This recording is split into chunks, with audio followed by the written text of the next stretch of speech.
అన్న నమస్తే అన్న. నమస్తే అన్న. బాగున్నారా అన్న? మంచిగా ఉన్నా. ఇంట్లో అందరూ అంతా బాగున్నా అన్న. ముందుగా ఏంటంటే చిన్న విన్నపము, మేము మీకు తెలిసిన సుపరిచితుల్లాగా కాకుండా, ఒక ఇంటర్వ్యూలా కాకుండా, జర్నలిస్ట్లా కాకుండా, మేమే ఒక జనం కోసం ఉపయోగపడే ప్రశ్నలు కొన్ని అడుగుదామని చెప్పేసి అనుకుంటున్నాం అన్న. మంచి ముచ్చట అన్న అట్లనే అడుగురు. నార్మల్ క్వశ్చన్స్ అవసరం లేదు. సుఖరామ్ నరసన్న ఏం తింటాడు, అది ఇది ఇది అంతా కాదు. సుఖరామ్ నరసన్న జీవితం మొత్తం జనం కోసం త్యాగం చేసి బండి తీసి బయటకు వచ్చిండు అంటే, ఎక్కడ సమస్య ఉంటే అక్కడ సుఖరామ్ నరసన్న కనబడతాడు. సుఖరామ్ నరసన్న ఎక్కడ సమస్య ఉంటే అక్కడ పాట పాడుతుంది కదా. సుఖరామ్ నరసన్న పాటతోనే ఈ సమాజం మారుతుందని చెప్పేసి అనుకుంటున్నారా మీరు? అంటే పాటతో సమాజం మారుతుందా, మాటతో సమాజం మారుతుందా, లేకపోతే తోటతో సమాజం మారుతుందా అనుకునేటువంటి సందర్భానికి వచ్చినప్పుడు బాబాసాహెబ్ అంబేద్కర్ మాట అంటాడు సమాజంలో, పొలిటికల్ ఈజ్ మాస్టర్ కీ అని. ఆ పొలిటికల్ మాస్టర్ కీ మన చేతులకు రావాలనుకున్నప్పుడు మన అనుకునేటువంటి జాతులు ఏవైతున్నాయో, ఎస్సీ ఎస్టీ బీసీ మైనార్టీ బిడ్డలు ఎవరైతారో వాళ్ళని జాగృతం చేసేటువంటి దిశగా మాట కావచ్చు, పాట కావచ్చు, ప్రసంగం కావచ్చు, ఈ కోణంలో నడవాలి. కాబట్టి నడిచే సందర్భంలో పాట కూడా ఒక వేదిక కాబట్టి, మాట ఒక వేదిక కాబట్టి, అన్ని రకాల సందర్భానుసారంగా 1,00,000 పేజీల బుక్కును 3 నిమిషాలలో చెప్పగలగాలంటే అది పాటతోనే సాధ్యమవుతుందని మహామహలు ఒప్పుకున్నటువంటి వాదం. కాబట్టి నేను అంటే ఈ దేశంలో అంటరాని వాళ్ళుగా ముద్రించబడినటువంటి జాతిలో పుట్టినందుకు, ఆ పాట నాకు అబ్బినందుకు ఆ పాట రూపంలో చెప్తుంటాం. ఎంతవరకు మారుతారనేది, ఎంతవరకు చేయగలుగుతాము అనేది, ఎవడు రియలైజ్ అవుతాడు ఎవడు కాడు అనేది అది మీరు అనుకునేటువంటి, నేను అనుకునేటువంటి పబ్లిక్ మీద డిపెండ్ అయి ఉంటుంది. సుఖరామ్ నరసన్న కులపిచ్చి ఎక్కువ ఉన్నదని చెప్పేసి బయట టాక్. కులం అనేది ఒక కుట్రకు గర్భమై 9 నెలలు దాటితే, 9 నెలలు దాటిన తర్వాత తల్లికి గడపలోకి వెళ్ళి పిండం ఎట్లయితే బయటకు వస్తుందో, ఈ కులం అనేది కూడా కుట్రకు పుట్టింది. ఆ కుట్రకు పుట్టినటువంటి కులాన్ని నేలమట్టం చేయాలనేది సుఖరామ్ నరసేటువంటి కాన్సెప్ట్, ఆయనకు ఐడియాలజీ ఉంది. ద సేమ్ టైం సుఖరామ్ నరసేకు నిజంగానే కులం అనేది ఉంటే, నేను పుట్టినటువంటి సామాజిక వర్గంలో ఆడబిడ్డలు లేరా నేను పెళ్లి చేసుకుంటేందుకు? ఈ కులాల మధ్యలో కొట్లాటలు నడుస్తున్నటువంటి మాల సామాజిక వర్గానికి చెందినటువంటి ఒక ఆడబిడ్డను తీసుకొచ్చి నా జీవిత భాగస్వామిగా, నా జీవితమే తనగా అని చెప్పుకునేటువంటి స్థితిలో ఎందుకుంటా? లేదు అనుకుంటే 30 ఏళ్ల సంధి వర్గీకరణ పోరాటం అని తిరుగుతున్నటువంటి మందకృష్ణ మాదిగ గారి, ఆయన బీజేపీకి ఓట్లు వేయాలనుకున్నప్పుడు ఓట్లు ఎందుకు వేయాలి? వర్గీకరణ న్యాయబద్ధమైన ఉద్యమం కదా, కాళ్ళు ఎందుకు మొక్కాలి? ఈ మొక్కే కాళ్ళు ఏదో 30 ఏళ్ల కింద మొక్కితే మా జాతులు మారు కదా, ఇప్పుడు ఎందుకు మొక్కుతున్నాం అని చెప్పేసి మందకృష్ణ మాదిగని, మాదిగలంతా ఒక సైడ్ ఉంటే సుఖరామ్ నరసే ఒక సైడ్ ఉండి ప్రశ్నించే దాఖలాలు చూడలేదా మీరు అడుగుతున్నటువంటి ప్రజలు? సుఖరామ్ నరసే కులం పిచ్చి ఉంటే నేను ఒక మాల సామాజిక వర్గం బిడ్డను ఎందుకు చేసుకుంటా? అదే మందకృష్ణ మాదిగని నేను ఎందుకు విమర్శిస్తా కదా? సబ్బండ కులాల గురించి నేను ఎందుకు పాట పాడాలి నాకు కులం పిచ్చే ఉంటే? అవునా కదా? కాబట్టి బహుజనులంతా బహుజన రాజ్యం రావాలనేటువంటి కాన్సెప్ట్లో పనిచేస్తున్నటువంటి సందర్భంలో అనేకమైన పాటలు రాసినా కదా. నా కులం పిచ్చెట్టున్నట్టు ఫస్ట్ అంటోడు కూడా వాడిని ముడ్డి పడగొట్టాలి ఒక్కొక్కరిని. అన్న సూటి ప్రశ్న, అడవిలో ఉండే అన్న తూటాకి ఎక్కువ పవర్ ఉందా, మీ మాటకి ఎక్కువ పవర్ ఉందా? అంటే నేనేమంటే అన్న తూట ప్రాణం పోయేదేమో, ప్రాణం తీస్తుండొచ్చు, కానీ మాట ప్రాణం పోస్తుంది, మాట ప్రాణం తీస్తుంది, రెండు చేస్తుంది. కాబట్టి తూటా కంటే కూడా మాట గొప్పదని చెప్తా. కాకపోతే ఏంటంటే కొన్ని సందర్భాలలో తూటా కూడా అవసరమే. ఎందుకు అవసరమేటప్పుడు విధ్వంసం సృష్టించినప్పుడే విప్లవం అనేది నిర్మాణం అవుతుంది మానవ సమాజంలో. ఆ మానవ సమాజంలో భాగం ఉన్నప్పుడే ఆధిపత్యం అనేటువంటి వ్యవస్థ మీద అణగారిన కులాలు ఏవైతున్నాయో అవి నిలబడలేనప్పుడు, కలబడలేనప్పుడు, కసితో కొట్లాడలేనప్పుడు కొన్ని సందర్భాలు తుపాకులు వస్తాయి, వ్యక్తులు వస్తారు, వ్యవస్థలు వస్తాయి, అనేకమైనటువంటి సందర్భాలు వస్తాయి. అన్న సుఖరామ్ నరసయ్య బ్యాక్గ్రౌండ్లో పెద్ద లీడర్లు ఉన్నారు, ఉండి సుఖరామ్ నరసయ్య వెనక నుంచి నడిపిస్తున్నారు అనేది వాదన. అంటే ఇప్పటిదాకా మీరు ఒక పని చేసారు. ఏం చేశారంటే మీరు స్టూడియోకి వచ్చిన తర్వాత, అన్న మీరు టీషర్ట్ వేసుకొని వచ్చారు, మీరు ఎప్పుడు కూడా ఒక కోట్ వేసుకొని చేయలేదు, మా స్టూడియోలో కోట్లు ఉన్నాయని చెప్పి నల్ల కోట్ ఇచ్చారు నాకు. నా ఆయనకి ఎవరు ఉన్నట్టు మీరు చెప్పు, ఆయనకి ఎవరు ఉన్నట్టు? ప్రజలు ఉన్నట్టు కదా. నా ఆయనకి ఎవరు ఉన్నాను ఎవరు లేదు అన్న. రైట్ అన్న, ఇప్పుడు ఎవరికైనా సరే ఇటు ఫ్యామిలీని ఇటు సమాజాన్ని బ్యాలెన్స్ చేసుకుంటూ నడవడం అంటే చాలా కష్టంగా కూడుకున్న విషయం. చాలా కాదు, చాలా ఘోరంగా. అయితే ఇంత పొటెన్షియల్ ఎక్కడి నుంచి వచ్చింది మీకు? మీకున్న సపోర్ట్ అనేది ఇంట్లో నుంచి కూడా దాదాపు ఉంటుంది. కాకపోతే ఏంటంటే మీ లైఫ్లో మీకు ఇన్స్పిరేషన్ ఎవరు? నేనేమంటే నేను చూసినటువంటి సమస్యలే నాకు ఇన్స్పిరేషన్. చాలామంది అంటుంటారు సుఖరామ్ నరసన్న పాట రాస్తే కులం గురించి మాట్లాడతాడు, మాట్లాడితే కులం గురించి మాట్లాడతాడు, సుఖరామ్ నరసన్న కులం పిచ్చింది అని అంటారు. నేనేమంటున్నా అంటే ఈ దేశంలో కులం చాలా బలమైందిరా నాయన. రాజకీయం వేరు, కులం వేరు, కానీ కులంతోనే రాజకీయం జరుగుతుంది మన దేశంలో. కాబట్టి నా ఇన్స్పిరేషన్ ఏదైతే ఉన్నదో నేను పుట్టిన సామాజిక వర్గం కావచ్చు, నా బీసీలు పడుతున్నటువంటి బాధలు కావచ్చు, అగ్రవర్ణాలలో ఉన్నటువంటి పేదలు పడుతున్నటువంటి బాధలు కావచ్చు, ఏదేమైనా ఈ భారతదేశంలో ఉన్నటువంటి వ్యవస్థలో ఏదో ఒక పని చేయాలి. మనకంటూ మనం మనిషిపై పుట్టి తిని పెంటగడ్డ మీద పైకాన పోయి చచ్చిపోతే బాగుండదు. సమాజంలో మనకంటూ ఒక పేజీ కావాలి, సమాజంలో మనము నిలబడాలి అనేటువంటి సందర్భంలో ఇది కొనసాగుతుంటుంది. అంటే ఏదైతే ఉంటుందో నా నేపథ్యం ఏదైతే ఉన్నదో అదే నన్ను ప్రేరేపించింది ఈ తవ్వకు. అన్న సూటి ప్రశ్న, ఇంకా కొన్ని రోజులు పడుతుందేమో దీనికి. కాకపోతే సుఖరామ్ నరసయ్య అనే వ్యక్తి అయినా సరే, నాగరాజ్ అనే వ్యక్తి అయినా సరే, ఇంకొకసారి నేను ఈ కులం అనేది కాకుండా నేను మనిషిని, నా సామాజిక వర్గం ఇది, నాకున్న జ్ఞానం ఇది, నేను ప్రజల కోసం ఇట్లా అని చెప్పేసి కులం పేరు చెప్పుకోలేని స్థితి రావాలంటే ఈ సమాజం ఎట్లాంటి అడుగులు వేయాలి? ముఖ్యంగా బాబాసాహెబ్ చెప్పినట్టు కులాంతర వివాహాలు జరగాలి. కులాంతర వివాహాలు జరిగే కొద్దీ చాలా వరకు అంటే ఏదేమైనప్పటికీ గతంలో ఉన్న కులాలు ఇప్పుడు ఉన్నటువంటి కులాలు కొంత మార్పులు అనేవి జరిగినాయి. అంటే కులాంతర వివాహాలు జరిగితేనే ఈ కుల పిచ్చి అనేది పోతుందని చెప్పేసి మీ అభిప్రాయమా? అంతే కదన్నా, ఎట్లా పోతుంది? లేకపోతే అక్కడ కూడా కులం అనేది తీసుకొస్తుంది. మానసిక ధోరణి వేరు, శారీరక ధోరణి వేరు. ఈ రెండింటి మధ్య ఉన్నటువంటి వ్యత్యాసాన్ని మనం వేదిక మీదకి తీసుకొచ్చి పొందుపరిచి మాట్లాడుతున్నటువంటి సందర్భాన్ని కనుక మనం పరిగణనలోకి తీసుకొని మాట్లాడితే ఈ కుల నిర్మూలన ఎట్లా జరుగుతుంది అనేటువంటి అంశానికి మనకు ఒక బార్డర్ దొరుకుతుంది.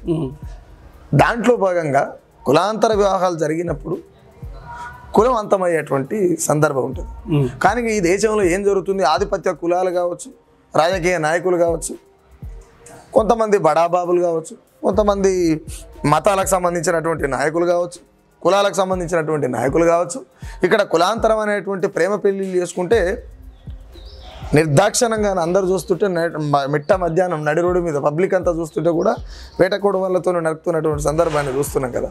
కాకపోతే మనం అనుకునేటువంటి కులమే లేదనే సమాజం రావాలనుకున్నప్పుడు కొంత టైం పడుతుంది, వస్తుంది. అంటే ఇది పెంపకం విధానమా లేకపోతే మన సమాజం నేర్పించే విధానమా? ఇప్పుడు స్కూళ్ళల్లో చూడండి, కాలేజీలలో చూడండి, ఎక్కడ చూడండి ఒక కాలం అనేది సపరేట్గా పెట్టిలు, మీది ఏ కులము, ఏ క్యాస్ట్ అని చెప్పేసి. దాన్ని తొలగించడానికి ఎందుకు మన ప్రభుత్వాలు అంత చూపించవు? నేను అదే అంటున్నాను. భారత చట్టాలు కొన్ని చట్టాలు అన్యానలేం, కానీ ఒక మనిషి ఎవరు నువ్వు అని ఐడెంటిఫై చేయాలంటే వాని పేరు అడిగారు, ఫస్ట్ అని కులం అడుగుతారు. రైట్. ఒక ఎంఆర్ ఆఫీస్ కాడికి పోయి ఒక క్యాస్ట్ సర్టిఫికేట్ తీసుకోవాలన్నా, ఇన్కమ్ సర్టిఫికేట్ తీసుకోవాలన్నా, ఏ సర్టిఫికేట్ తీసుకోవాలన్నా ఒక కాలం ఉంటుంది. మీరు అన్నట్టే మీరు హిందువా లేకపోతే ముస్లిమా లేకపోతే ఇతరులా అని అందులోనే కులం అనేది కూడా రాసి ఉంటుంది. ఆ కానాన్ని కొట్టేస్తే ఏమవుతుంది? కానీ ఇక్కడ ఉన్నటువంటి రాజకీయ నాయకులకు కులం అనేది లేకపోతే వాళ్ళ రాజవైభోగాలు, వాళ్ళ రాసలీలలు నడవయి కాబట్టి కులం అనేటువంటి దాన్ని ఖచ్చితంగా ప్రేరేపిస్తుంటారు. అది ఏ రాజకీయ పార్టీ అయినా కావచ్చు. మీ దృష్టిలో రాజకీయం అంటే ఏంటి?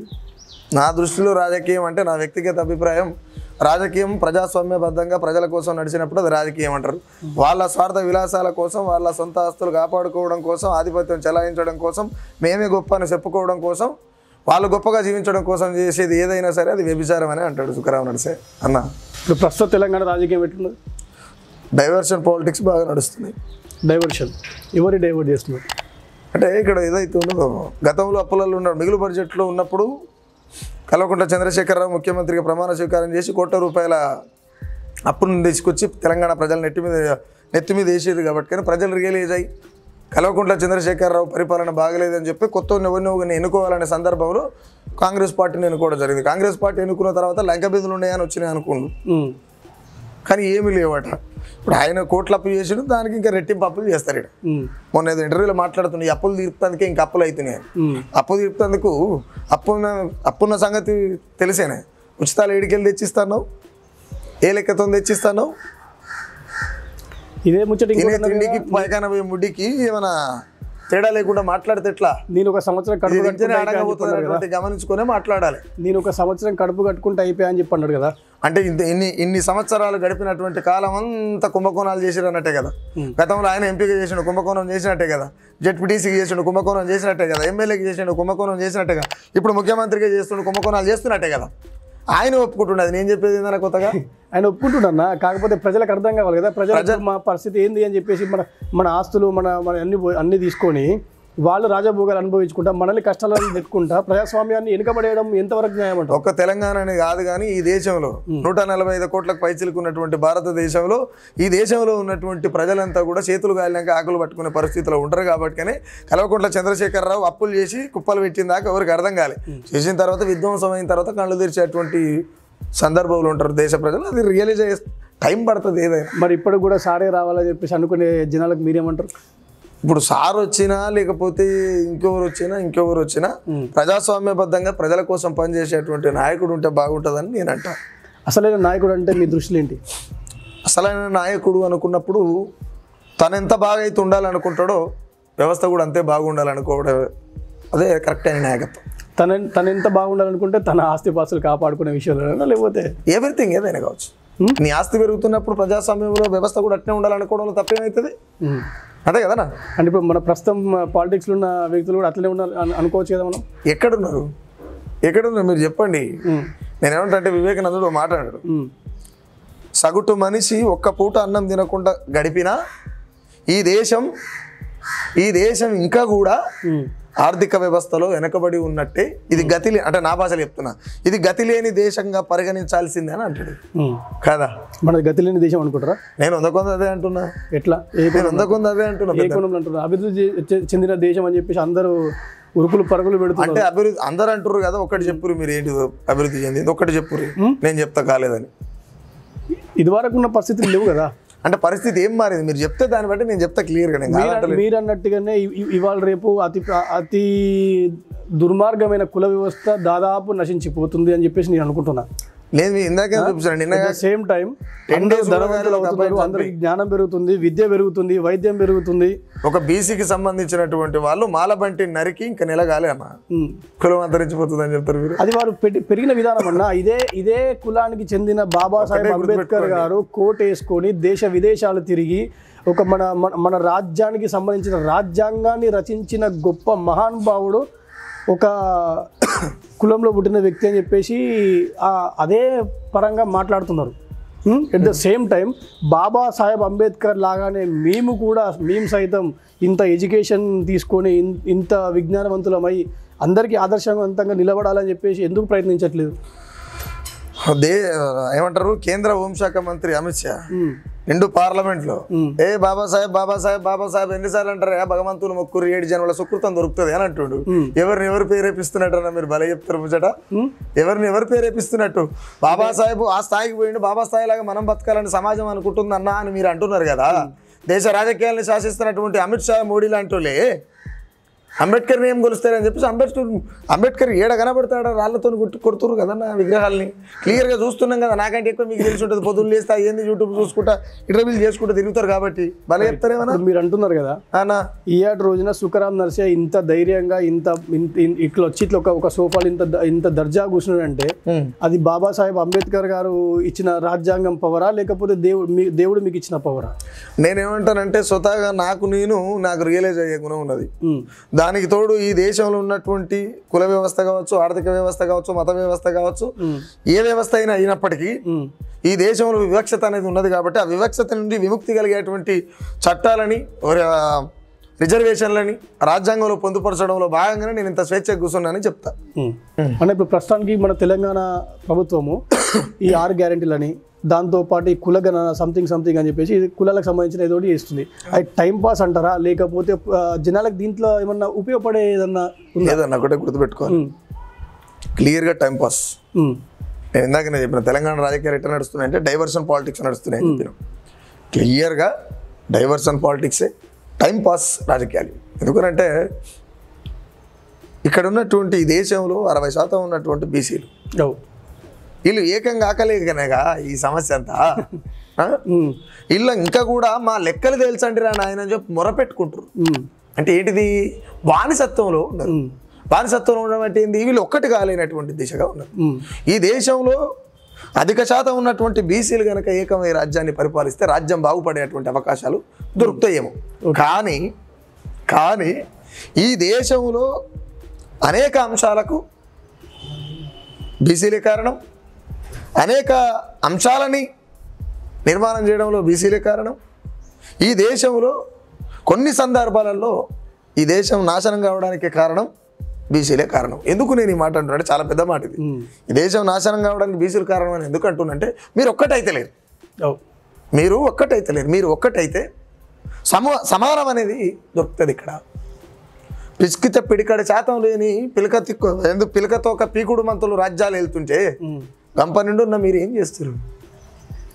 ఇంకా కూడా కులగణన చేయిర్రి మా లెక్కలు చెప్పుర్రి. ఎవరిని అడుగుతారు మీరు లెక్కలు చెప్పమని ఎవరిని అడుగుతారు? మీరు బానిసత్వంలో ఉన్నట్టే కదా. సరే, మీ దృష్టిలో ఈ బానిసత్వం పోవాలంటే ఏం చేయాలి? ఒకటి కావాలి. నేనేమంటా అంటే కులానికి ఒక సంఘం పెట్టుకున్నప్పుడు ఎవడో ఒకటి కాడనా, అందరు ఏకం కావాలి. ఇప్పుడు 7 దాకానే ఎందుకు దళితులలో 100 సంఘాలు ఉన్నాయి. బీసీలలో 100 సంఘాలు ఉన్నాయి. ఆర్ కృష్ణన్నకో సంఘం, మేకపోతల నరేంద్రకో సంఘం, జాదుల సీనన్నకో సంఘం, ఇంకో ఆయనకు ఇంకో సంఘం, ఇంకో ఆయనకు ఇంకో సంఘం. మీ సంఘాల పంచాయతీ వేలపాయ, అవునా? అంతే అంట. ఓ వేదిక మీదకి వస్తాను, ఒకడేమో రాజకీయ పార్టీ నుంచి వస్తాడు, ఒకడే ఇంకొకటి వస్తాడు. నిన్నాక మొన్న వచ్చినోడేమో సీఎం కావాలనుకుంటాడు. మీరు ఇంకా ఏడవున్నట్టు. అంటే ఒక కోణం నుంచి మనం ఒక పద్ధతిని మాట్లాడుతున్న సందర్భంలో ఏదేమైనా బీసీలు ఏకమై ఎస్సీలు అటాచ్ అయ్యి ఎస్టీలు మైనార్టీలు అంతా ఏకమై కలిసిపోతే ఈ దేశంలో మార్పు వచ్చేటువంటి అవకాశం వస్తుంది. అన్న, సుక్కరాం నరసన్న ప్రతి సమస్య మీద పాట రాసిండు అని చెప్పేసి ప్రజలందరూ అనుకుంటున్నారు. అన్న, మీ ఇన్నర్ ఫీలింగ్ అన్నా, ఈ సమాజంలో ఉన్న ప్రతి సమస్య పైన మీ పాట వచ్చిందని మీరు అనుకుంటున్నారా? లేదన్నా, అట్లా సాధ్యమవుతుంది. మీరు అరే ఈ సమస్య మీద నేను స్పందించలేకపోయానే అని అంటే నేను ఏదైనా గిల్టీ ఫీలింగ్ ఏదైనా ఉందా? ఈ దేశానికి భారత రాజ్యాంగం రాశాడు బాబాసాహెబ్ అంబేద్కర్ గారు. ఆయన ఉన్న టైంకు ఏం రాయాలో అది రాశాడు ఆ కాలానికి. ఎగ్జాక్ట్లీ కదా. అవును. ఈరోజు ఇంటర్వ్యూలో ఈ టైం గడిచిపోయింది నాకు. ఈరోజు నేను రాయాలంటే ఎట్లా రాస్తా? 100%. అంటే నేనేమంటున్నానంటే కాలం మార్పు చెందుతుంటుంది. సందర్భానుసారంగా పాట అయినా, మాట అయినా, ముచ్చటైనా కదా. ఇప్పుడు ఒకటి చెప్పి మీకు ఉంటుంది, తర్వాత మళ్ళీ ఏడిపోతున్నా కూడా తెలియదు. మీన్ ఎటైనా పోవచ్చు, కొన్ని కాలం నిర్ణయిస్తుంటుంది. అన్ని రాసిండంటే సందర్భానుసారాన్ని బట్టి రాస్తాం. నా వయసు ఎంత చక్కగా నిండా 30-32 ఏళ్ళు లేవు, అప్పుడే అన్ని రాసినాం అంటే ఇట్లా ఇంకా చాలా ఉందంట. నేను 100 ఏళ్ళ వయసు వచ్చిన తర్వాత అడగాల మాట అన్నా. మీరు 100 ఏళ్ళ వయసు వచ్చిన తర్వాత అడగాలని చెప్పి అంటున్నారు. మీ ఏజ్లో ఉన్న చాలా మంది ఈ మాత్రం కూడా స్పందిస్తలేరు కదా. నేనేమంటా అంటే ఈ మాట మంచి మాటే. నేనేమంటే స్పందించే గుణం అందరికి ఉంటే నెత్తురు చిందించవలసిన అవసరం ఎందుకు వస్తుందరా? కదా. ఒకటి అది అందరికి ఉండదు, కొందరికే ఉంటుంది. ఆ కొందరికి ఎవరికైతే ఉన్నదో వాళ్ళందరినీ రియలైజ్ చేసేటువంటి ప్యాటర్న్లో ఉంటారు అంతే అన్న. సుక్కరాం నరసన్న ఎప్పుడు కలమే పట్టుకుంటాడా? ఎప్పుడు కలం ఎందుకు కట్టుకుంటా? నానా రకాల పనులు చేస్తాడు. ఈ కలమే పట్టుకుంటా, పాట పాడుకుంటా, పూటకెళ్ళి తీస్తాడు కాదు కదా సుక్కరాం నడిచే. నేను బొమ్మలు వేసుకుంటా, రకరకాల పనులు చేస్తుంటాను. ఎందుకంటే ముఖ్యంగా నేను పాటకాన్ని అని ఎన్నడూ అనుకోలే. నేను కళాకారుని నేను అస్సలు అనుకోను, ఉద్యమకారుని అనుకోని నీకు చెప్పా. ఎందుకు అని అంటే నేను సాధారణమైన వ్యక్తిని. నా పని ఏదో నేను చేసుకుంటా. నాకు సమయం దొరికినప్పుడు నాకు పాట అయితే పాట, మాట అయితే మాట, సమాజానికి ఏదైనా చెప్పాలనుకున్నప్పుడు చెప్తా అంతే. ఒక సూటి ప్రశ్న అన్న, ప్రశ్నించే 2 గొంతుల మధ్య ఒక చిన్న వైరం నడుస్తుందని చెప్పేసి బయట ఒక టాక్ ఉంది. అంటే నేనేమంటున్నా అంటేనా, ప్రశ్నించే గొంతుల మధ్యన వైరం నడుస్తుంది అనుకున్నప్పుడు ఆ రెండింటి మధ్యన ఏదో ఒకటి రాజుగారి పాదాల గురించి, రాణిగారి కురుల గురించి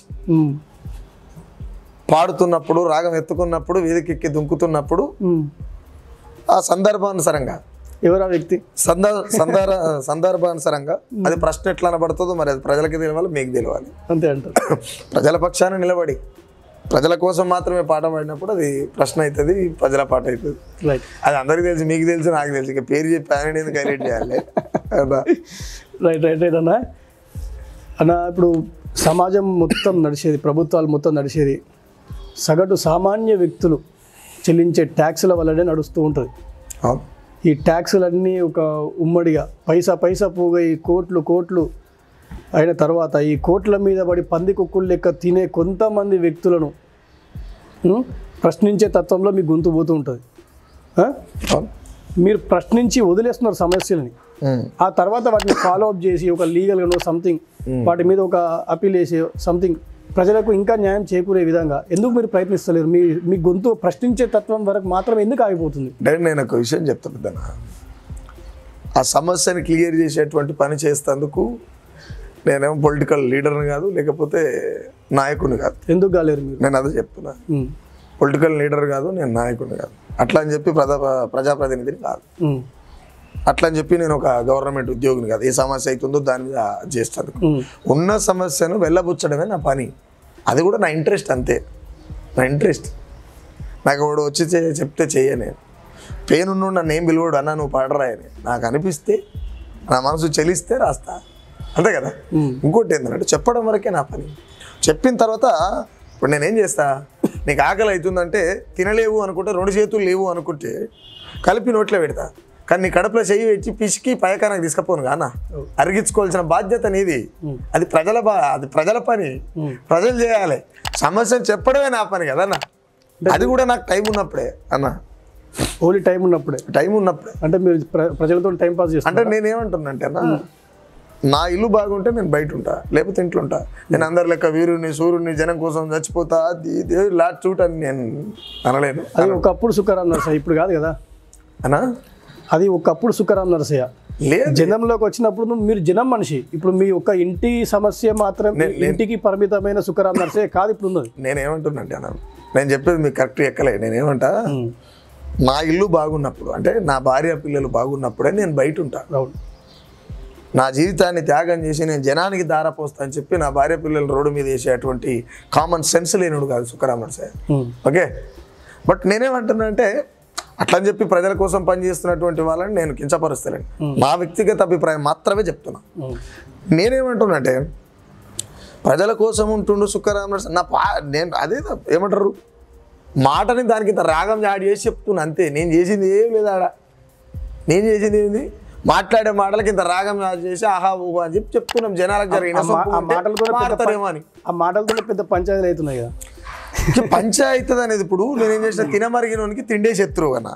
అవునా, నీ తిండి నా తిండి నాకు కావాలని ఎదురుబడి అడిగినప్పుడు కొట్లాట అవుతుంది కదా. నా మాట అట్లా ఉండొచ్చు, పక్కోనికి అది నచ్చకపోవచ్చు. దానికి నేను ఎట్లా బాధ్యత అవుతా? ఉన్నది ఉన్నట్టు అడగడం తప్పైతే అది సమాజం అది ఎట్లా రిసీవ్ చేసుకున్నా నాకేమి ఇబ్బంది లేదు అన్న, అంతే అంటారు. నెక్స్ట్ సుఖరాం నరసయ్య స్టెప్ ఏంటి? అసలు మీకు ప్రతి మనిషికి ఒక గోల్ ఉంటుంది అన్న, ఒక స్వార్థం ఉంటుంది. ఒక మనిషి జన్మ ఎత్తినప్పుడు అరే నీ ఇట్లా బతకాలి అట్లా బతకాలి, నాకంటూ ఒక స్థాయి ఉండాలి, నాకంటూ ఒకటి అది ఉండాలి ఇది ఉండాలి అని చెప్పేసి ఇంత జ్ఞానం పెట్టుకొని జనాల మధ్యలో ఇంత ఆరాధన పెట్టుకొని, అఫ్ కోర్స్ ఇప్పుడు మీరు మానేద్దాం అనుకున్నా కూడా నువ్వెవరు మానేయడానికి, నువ్వు మా కోసం ప్రశ్నించే గొంతువి, నువ్వు ముందుండాలా మీ వెనుక మేము ఉండాలని అనుకునే జనాలు చాలా మంది ఉన్నారు. అంత ఆప్యాయత మీరు జనం మధ్య సంపాదించుకోగలిగారు. ఇదంతా ఒక ఎత్తు. సుఖరాం నరసయ్యకి అంటూ ఒక స్వార్థం ఏదైనా ఉందా? అంటే ఇప్పుడు మీరు ఇందాక మీ మాటలనే ఆన్సర్ ఉంది భయ్య. ప్రతి మనిషికి ఒక గోల్ ఉంటుంది. మనిషి అంటేనే స్వార్థంతో బతుకుతాడు అని. రైట్. ఆ గోల్ రీచ్ అయిన తర్వాత కూడా మళ్ళీ స్వార్థం ఉంటుంది కదా మనిషికి. అవును కదా. మరి ఎక్కడ ఆగాడు మనిషి అనేటోడు ఎక్కడ ఆగాడు? మీరు డైవర్ట్ చేస్తున్నారు. అదే చెప్తున్నా, గోల్ రీచ్ అయిన తర్వాత కూడా మనిషికి ఇంకో ఆలోచన వస్తుంది. మళ్ళా మనిషి అనేది దినదినం అభివృద్ధి చెందుతుంటుంది దిమాగ్. ఆ దిమాగ్లో భాగంగా అది నడుస్తుంటుంది. The same time Sukh Ram Narasayya ఏంది, ఆయన ఆశ ఏమైంది, ఆయన గోల్ ఏంది అని అనుకున్నప్పుడు ముఖ్యంగా నా భార్య పిల్లలు బాగుండాలి, నాకు టైం దొరికినప్పుడు నేను జనాలు ఉండాలి. ఇంతకు మించి ఏం లేదు, సింపుల్. జనం కావచ్చు, నాయకులు కావచ్చు, చాలా మంది అనుకుంటారు అదే ఏమేమో చేస్తారు, ఏమి అనుకుంటారు. నాతోని ఒక ప్రొఫెసర్ వారు ఏమన్నారంటే, ప్రశ్నించే గొంతు పాలక వర్గంలో ఉంటే బడుగు బలహీన వర్గాలు కూడా బలపడతాయి, ఆర్థికంగా ఎదుగుతాయి, విద్య వైద్యం మంచిగా అందుతుంది, వాళ్ళు కూడా మంచిగా బతుకుతారు.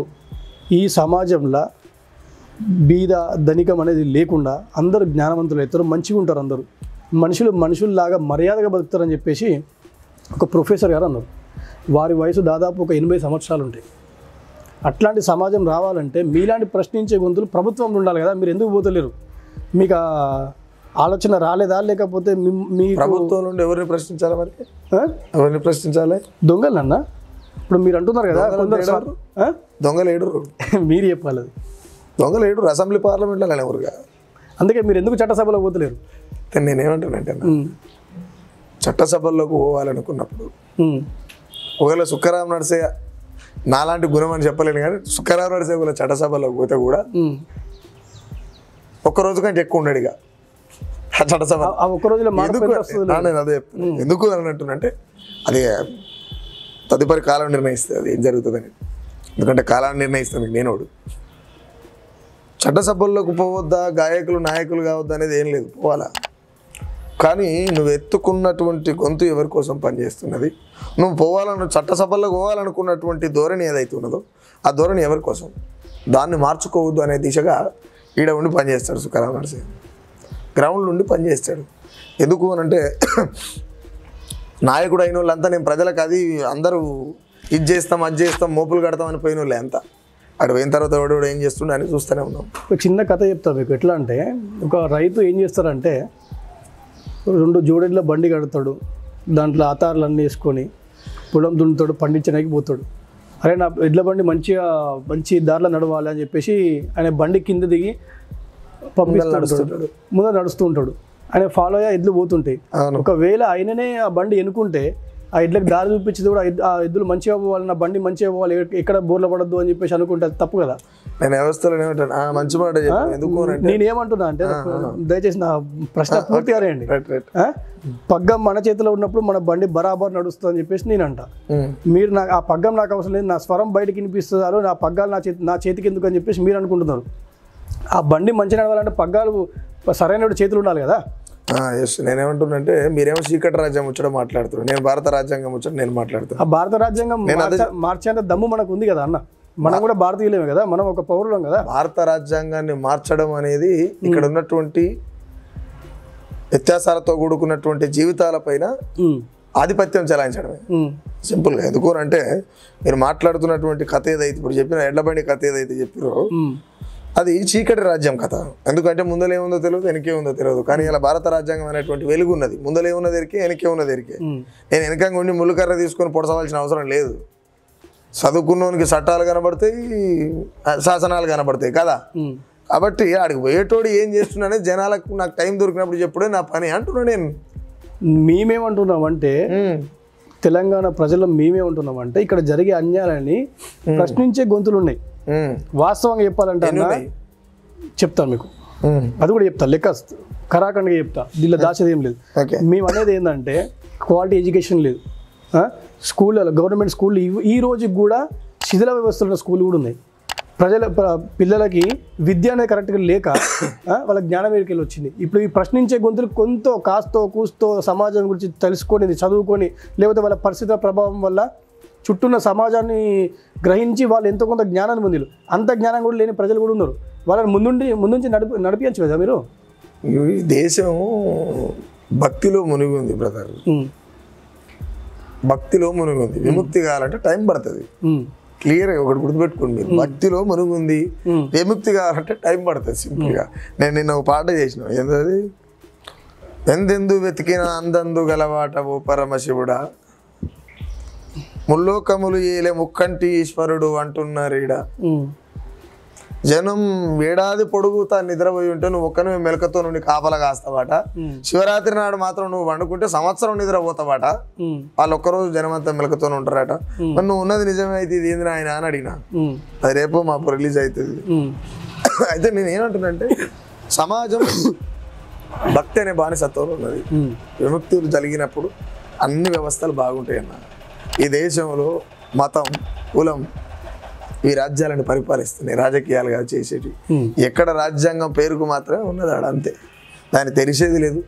ఇప్పుడు రకరకాలుగా మనం చూసుకున్నట్లయితే ఈ దేశంలో ఆర్థిక వ్యవస్థ ఎంతో టెక్నాలజీ చెందింది, ఎంతో అభివృద్ధి చెందిందని మీరు ఇందాక మాట్లాడారు. ఈ ఎంతో అభివృద్ధి చెందినటువంటి దేశంలో ఇంకా కూడా ఏలుబడిగా మొక్కుబడులు చేస్తున్నటువంటి దేశంలో బతున్నాం. గతంలో నేను స్వతంత్రం అనే పాట చేసిన కదా. అంటే ఈ సందర్భంలో మనం ఏం చేస్తున్నాము, సైన్స్ని ఇంకా కూడా మనం ప్రేరేపించే స్థితిలో లేము కదా. కాబట్టి ఏమిటంటే మనం ఇంకా పుర్రదండాల కానీ ఉన్నాం. పుర్రదండాల నుంచి పోరాటం వైపు మళ్ళినప్పుడు ఈ భారతదేశ దిశ దశ మారిపోయేటువంటి సందర్భం కనబడుతుంది. ఇప్పుడు ఇంకోటి, ఆర్థిక వ్యవస్థలో భారతదేశం ముందు ఏమంటారు, భారతదేశంలో అభివృద్ధిలో ముందులో దూసుకపోతుంది అన్నట్టు. ఏడ దూసుకపోతుంది? 3 పిల్లల కన్నా తల్లి పిల్లల చదవలేక మానని నమ్ముకొని బతుకుతుంది. ఇంతకంటే దౌర్భాగ్యం ఏం చెప్పాలి నీకు? దోసుకుంటూ ఉన్నప్పుడు వాళ్ళకి ఏమొస్తుందన్నా? నేను అదే చెప్తున్నా కదన్నా, సమాజం అంతా భక్తిలో ఉంది అని అంటున్నా నేను. ఓన్లీ భక్తిలో ఉన్నా అంటున్నారు. భక్తిలో ఉంది, వివక్షతలో ఉన్నది, అన్ని రకాలుగా ఉన్నది. మీరు చెప్తారు కదా దోసుకుంటే వాళ్ళు ఉన్నారని. అది గుడి కావచ్చు, బడి కావచ్చు, ఎన్నైనా దోపిడే ఉంది కదా. గుడి ఇప్పుడు గుడి దోసుకునే పరిస్థితులు లేదా, లేకపోతే బడి దోసుకునే పరిస్థితులు లేదా? కాదంటారా దీన్ని? మరి వీటిని, ఈ గుడిని బడిని కాపాడే దిశలో ప్రభుత్వాలు ఎందుకు పనిచేస్తారు? నేను అందుకు పనిచేస్తలే కాబట్టి నేను చెప్తున్నా. అమ్మా నాకు చదువు వద్దే, ఎంత చదివినా నౌకరి రాదే. అమ్మా నాకు చదువు వద్దే, కొడుకా నువ్వు చదువుకోరా, చదువుకుంటేనే బతుకుంటదిరా. కొడుకా నువ్వు చదువుకోరా, పీజీలు డిగ్రీలు పేరెళ్ళి నా చదువు లెక్కలు కానీ బతుకు లెక్కలు లేవు. అమ్మా నాకు చదువు వద్దే, ఎంత చదివినా నౌకరి రాదే. అమ్మా నాకు చదువు వద్దే. అంటే ఒక తల్లి పాచి పని చేసో లేకపోతే ఇంకేదైనా చేయరాని పని చేసో కూడా ఒక కొడుకు, నా కొడుకు చాలా ఉన్నతంగా బతకాలి నలుగుట్లో అనుకునేటువంటి ఆశపడి ఈ బతకలేనటువంటి భారతదేశంలో కూడా అవస్థలు ఎన్నో పడుకుంటూ కొడుకుని చదివించాలనుకుంటే ఆడ నౌకరి రాదానికి కదా. ప్రస్తుత తెలంగాణ ఫైనల్గా పాటలు ఏముంటుంది అని అంటే, ఈ దొంగ రాజకీయ నాయకులు, ఈ దొంగ మతాలు, దొంగ కులాలు, వీటన్నిటి మీద రియలైజ్ అయ్యి ఆ తల్లి ఫైనల్గా అప్పటిదాకా చదువుకోమన్నా ఉంటుంది, కొడుకా నేనొస్తా పారా, సర్కారు సంగతేందో చూద్దామురా. ఆ పాట ఉంటుంది మధ్యకాలం చేస్తే తొందరలో అన్న. అట్లాంటి తల్లులు ముందుకు వాళ్ళ కొడుకులు నడిపించి వాళ్ళనే నాయకులను చేయొచ్చు కదా. నా పాట అదే ప్యాటర్న్ ఉంటుందని చెప్తున్నా మీకు. ఆ సర్కారు ఎందుకు చేయదు, చేద్దాంపా అని అంటది. ఏలు ముద్రగాడు మంత్రి అయి ఉంటాడు, అది కూడా పోయి మళ్ళీ విద్యాశాఖ మంత్రి అయి ఉంటాడు. అమ్మ విచిత్రం చూడు ఈ దేశంలో. వేలు ముద్రగాడు మంత్రి అయి ఉంటాడు, పెద్ద కాంట్రవర్సీ. లోటల రాలేసిన మొత్తుకుంటాడు, కింది ముందుకు 3 సున్నం బొట్లు పెట్టుకొని లొడలడా మాట్లాడేటోడు కేంద్ర మంత్రి అవుతాడు. దేశం అంతా ఎవరి చేతులు దొంగలు కునికోరు. పదవి ఎక్కాలి అంటే కావాల్సింది పైసా ఒక్కటేనా? పరిపాలన చేసేంత ఆ విజ్ఞానం అవసరం లేదంటారా మీరు? ఈ దేశంలో పదవులకు రావాలంటే హిందూ మతం అయి ఉండాలి.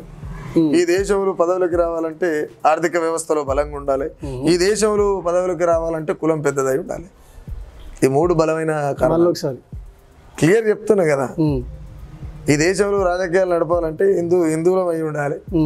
ఈ దేశంలో రాజకీయాలకు ఎదిగి ఉండాలంటే ఆర్థిక వ్యవస్థలో బలంగా ఉండాలి. ఈ దేశంలో రాజకీయాలలో పుష్కలంగా నిలబడాలనుకున్నప్పుడు ఖచ్చితంగా కులం పెద్దదై ఉండాలి. ఓన్లీ హిందువులే అంటారు కదా అన్న. అంటే ఇక్కడ ఇది హిందూ సమాజం కాదంటారా? మరి హిందుస్థాన్ కదా ఇది, ఇది హిందుస్థాన్ కదా. మరి హిందుస్థాన్ అనుకున్నప్పుడు భౌగోళిక దేశం అని ఎందుకు రాసుకురు? పనిలేక రాసుకురా నెహ్రూ కాలంలో. అట్లా అన్ని మతాలు జీవించవచ్చు అని రాసుకున్నారు కదా, అవునా కదా? నేను చెప్పింది ఏం కాదు, అది అంటున్నారు కదా. అన్ని మతాల వాళ్ళు వచ్చి పరిపాలన చేయొచ్చు కదా. సరే, మరి ఎక్కడ మార్గంలో నడిపించచ్చు కదా. నేను అదే అంటున్నా. మరి ఆ భారత రాజ్యాంగాన్ని మొదలుపెట్టిన కాంచెలు ఇప్పటిదాకా ఎవరు ఎన్నిసార్లు చేసారో లిస్ట్ దిగి మీకే అర్థమవుతుంది. ఏ దేశం ఎక్కడ తప్పు జరుగుతుంది అంటారు? ఏముంది, నేను చెప్పిన కదా భక్తి అంటున్నా. భక్తి మళ్ళీ దేవుడు మీకు నెట్టేస్తున్నారు. నేను అదే చెప్తున్నా, భక్తిలో ఉన్నది. ప్రజల్ని ఏడముంచారు భయ్యా. దేవుడు వచ్చి చేయని చెప్పి ప్రజలు క్లియర్. నేనేం చెప్తున్నా, దేవుడు ఉన్నాడా లేడా విషయాన్ని దేవుడు అనే చర్చ కాంచెల్లి ఇప్పటిదాకా ఉన్నాడా లేడా అనే సందిగ్ధంలో అవుతుంది సమాజం. ఓకే అవునా? నేనేమంటున్నా, దేవుడు నిన్ను కులాన్ని పెట్టుకొని మాట్లాడమన్నాడా? ఒక కులాన్ని ఒక రాముని పేరు చెప్పి రాజకీయం చేయమని చెప్పిండా? చెప్పలేదు కదా. దేవుడు గుళ్ళేనే ఉండాలి, రాజకీయాలకి ఎందుకు వస్తాడు? దేవుడు గుళ్ళేనే ఉండాలి, కులాలకి ఎందుకు వస్తాడు? ఏం జరుగుతున్నట్టు ఈ దేశంలో? ఈ దేవుని పేరు చెప్పి కులాల పేరు చెప్పి రాజకీయాలు చేసాం, అన్పార్లమెంటరీ అవుతుందేమో బహుశా. కానీ ఈ సోయి లేని బడవలకు ఉండాలి కదా. అరే దేవునితోని కులాలతోని ఏంది రాజకీయం ఎవరితో చేయాలి? రాజకీయం ఎట్లా చేయాలి? ఈ విషయం దీని మీద సపరేట్ ఒక డిబేట్ పెట్టుకుందాము. ఇప్పుడు ప్రస్తుతానికి దీంట్లో మేము అడిగేది ఏంటంటే, మా పాయింట్ మొత్తం మా ఫోకస్ అంతా హోలీ సుఖరాం నరసింహ మీదనే. ఓకే, ఏంటంటే మీలాంటి వ్యక్తులు ఒక శక్తులుగా మారి ఎందుకు సమాజంలో ముందడుగేసి సమాజంతోనే ఎందుకు ఉండలేరు, సమాజంతో ఎందుకు నడుస్తలేరు అనేది నా ప్రశ్న. నేను ఒకటే క్లియర్గా గుర్తుపెట్టుకోండి, మీ ప్రశ్నకి సూటి సమాధానం చాలాసార్లు చెప్పినా మళ్ళీ చెప్తున్నా. నేను బాగుంటే ప్రజలలో ఉంటా, లేదంటే నా ఇంట్లో ఉంటా. నేనేమంటున్నా అంటే ప్రజల్ని రియలైజ్ చేయడమే నా పని, ప్రజల్ని రియలైజ్ చేయడమే నా పని. ఇగో ఇక్కడ ప్రమాదం ఉన్నది, మేలుకోండి అని చెప్పడమే సుఖరాం నరసే పెట్టుకున్నటువంటి పని, అంతే కదా. చాలామంది ఉద్యమకారులు, నేను ఒక మాట చెప్తా, చాలామంది ఉద్యమకారులు వాళ్ళ ప్రాణాలు పోగొట్టుకురు భయ్యా. వాళ్ళ పిల్లలు రోడ్ల మీద, వాళ్ళ భార్యలు రోడ్ల మీద, జీవితాలను కొంతమంది పేరు చెప్తే ఇడికెళ్ళి ఏడవకుండా పోలేము. చాలా బాధ అనిపిస్తుంది. నేనేమంటే తుపాకీ పట్టుకున్నప్పుడు క్రైమ్ అయినప్పుడు నా బుద్ధిని వెపన్ చేస్తే నేను ఏమైనా చేయొచ్చు కదా. తుపాకీ పట్టుకుంటే క్రైమ్ అవుతుంది అనుకున్నప్పుడు చట్టాల పరంగా నా బుద్ధినే వెపన్ చేస్తే నేను ఎలాంటి ఎన్కౌంటర్ అయినా చేయొచ్చు నా బుద్ధితోని కదా. ఇప్పుడు సుఖరాం నడిచి అదే ఎన్కౌంటర్ చేస్తుంది కాబట్టికనే, బుద్ధితో ఎన్కౌంటర్ చేస్తుంది కాబట్టి నాగరాజు ఇక్కడ దాకా పట్టుకొచ్చిండు, లేకపోతే ఎందుకు పట్టుకొస్తాడు? ఇప్పుడు సుఖరాం నడిచే వ్యక్తి అనుకుంటే పట్టుకరాడు గైడ్కి, చాలా మంది ఉరు కదా. సుఖరాం నడిచి ఓ శక్తిగా మారుతున్నాడు కాబట్టి మారేండి కనుకనే ఇక్కడ దాకా పట్టుకొని రావడం జరిగింది, లేకపోతే ఎందుకు పట్టుకొస్తారు? నేను పోస్టర్ రిలీజ్ చేసిన, అదేంది అది మా శివమాల వేస్తారు కదా, ఆ శివమాల వేసి అది రుద్రాక్షలు గిద్రాక్షలు ఆ సునం బుట్ట. యాక్చువల్గా అది ఆ ఫోటో చూసిన తర్వాత మీకు కాల్ చేసిన, అన్న ఒక అర్ధగంట మీ టైం కావాలని చెప్పి. నేను అది చూస్తే అంటే శివుని అడగాలి కాబట్టి మరి మనమే భక్తి వేదిక మీద పోయి అడగాలి, ఈ రంగురంగుల బట్టలు వేసుకొని అడిగితే ఎట్లా అని చెప్పి నేనే వేసుకొని పోస్టర్ రిలీజ్ చేశాను. నిన్న మా సాంబా మా చంద్రగాడు నిన్న రిలీజ్ చేసిరు. అది రిలీజ్ చేస్తే అలా ఆ పెట్టే కామెంట్లు కూడా కిందికి వెళ్ళి ఇల్ల ఏదో మర్మం ఉంది, లేకపోతే ఇల్లు ఏదో మతలాభం ఉంది, సుఖరాం నరసన్న ఉత్తగా చేయడు అంటే జనం ఏదున్నా సుఖరాం నరసన్న ప్రజలకు అక్కర వచ్చేది చేస్తాడు, ఇల్లు ఏదో ఒకటి ఉంటుంది అంటే. నేను అల్ల కూడా భక్తి రూపంలో నేను ఏమడిగినా శివుణ్ణి, నువ్వు ఉంటే నిన్ను మొక్కేటోళ్ళనైనా మరీ సుఖపడకపోయినా కష్టం లేకుండా జీవించే ప్రయత్నం చేయను ఆయన అని అడిగిన. తప్పేం కాదు కదా, ఒక భక్తుడు అడగవలసినటువంటి కాన్సెప్ట్లో అడిగిన. సుఖరాం నరసే అడిగింది అనుకో, అది ఇంకోలాగా ఉంటుంది. కాబట్టి నేనే జరిసేపు అయితే ఏమవుతుంది అని చెప్పి అట్లా చేసినట్టు అది రిలీజ్ అవుతుంది అన్నా. అంటే నేను ఒకటి చెప్తానా, సమాజంలో మన ముందు తరం వాళ్ళ జీవితాలను త్యాగం చేసారు కాబట్టి మనం ఇవాళంత స్వేచ్ఛగా ఉన్నాం. అవునన్నా కాదన్నా? అవునా? అవును, వాస్తవం. ఇప్పుడు భగత్ సింగ్ లాంటి వాళ్ళు ఏ వయసులో గురితాడికి వెళ్ళాడినారు, అది మాటలలో చెప్పుకోగలుగుతాం అన్న. ఎన్ని పాటలు రాస్తే భగత్ సింగ్ చరిత్రను రాయగలుగుతాం అన్న? సరిపోదు. ఏం రాసినావు? ఒక తండ్రి గురించి ఏం రాస్తావు? ఎంత అని చెప్తాను, ఏం రాసినా చెప్పలేము. ఏదో మనం ఉండబట్టలేక పాన ఉండబట్టలేక వాళ్ళని గుర్తు చేసుకుంటాను చేయాల్సిందే తప్ప ఎవరు ఏం చేయలేము. కాకపోతే ఇక్కడ ప్రజలు రియలైజ్ కావాలి. భక్తి నుంచి విముక్తి కోరుకున్నప్పుడు మాత్రమే బానిస సంఖ్యలో పోతాయి అనేటువంటి మాట గుర్తుపెట్టుకోవాలి. ఎందుకంటే ఒక డైలాగ్ ఉంటుంది, పోరాడితే పోయేది ఏమున్నది బానిస సంఖ్యలు అని. నేనేమంటున్నానంటే భక్తి నుండి విముక్తి చెందితే బానిస సంఖ్యలు తెంచుకున్నట్టే, ఈ భారతదేశం బాగుపడినట్టే. మీరు మళ్ళీ ఎటు తిరిగి మళ్ళీ దేవుని దగ్గరికి పోతున్నారు. దేవుడు అంటలేనన్నా, వాస్తవంగా చెప్పాలంటే ఇంతవరకు సుఖరాం నరసయ్య మీద ఎటువంటి కాంట్రవర్సీ లేదు. కాంట్రవర్షియల్ కాకుండా ప్రతిదీ కాంట్రవర్సీ చేసే దమ్మున్న వ్యక్తి సుఖరాం నరసయ్య. నేనేమంటున్నట్టేనా, ఇంతవరకు మీరు ఏ కాంట్రవర్సీలో ఇరుక్కోలే. మళ్ళీ ఇప్పుడు మీరు దేవుడు అని చెప్పేసి ఎందుకు మాట్లాడుతున్నారు? నేనేమంటున్నా అంటే అన్న, నేను దేవుని కూడా సరే సుఖరాం నరసయ్య లెక్క అడుగుతున్నా, ఏంది అడుగుతున్నా అనేది రేపు శివరాత్రి పాటలు తెలుస్తుంది. నేను సుఖరాం నరసయ్యని అయ్యి అడిగినా, లేకపోతే శివుని ఏమంటారు శివభక్తిని వేషం వేసుకొని అడిగిందా అని తెలుస్తుంది కదా. మీ మాటలనే చెప్తున్నారు వేషం వేసుకున్నా నేను నిజమైన భక్తుని కాదని. వేషం వేసు ఎవరైనా అదే చేస్తారు కదన్నా. అంటే ఉన్నది తీసేసి ఇంకోటి వేసుకోవడం అంటే వేసుకోవడమే కదా. ఉన్నది తీసి ఇంకోటి ధరించడం అంటే వేసుకోవడమే కదా. నేను అదే పని చేసిన. నేనేమంటున్నా, భక్తి నుండి విముక్తి కోరుకుంటేనే బానిస సంఖ్యలు దిగినట్టు, భారతదేశం బాగుపడినట్టు. ఎందుకు అని అంటే దేవుడు అనేటువంటి ఈ బ్రాహ్మణీయ భావజాలంలో మాట్లాడుకుందాం కాసేపు. దేవుడు అనేటువంటి మనశ్శాంతి, ఆ మనశ్శాంతి ఇక్కడ రాజకీయం చేస్తుంది కదా.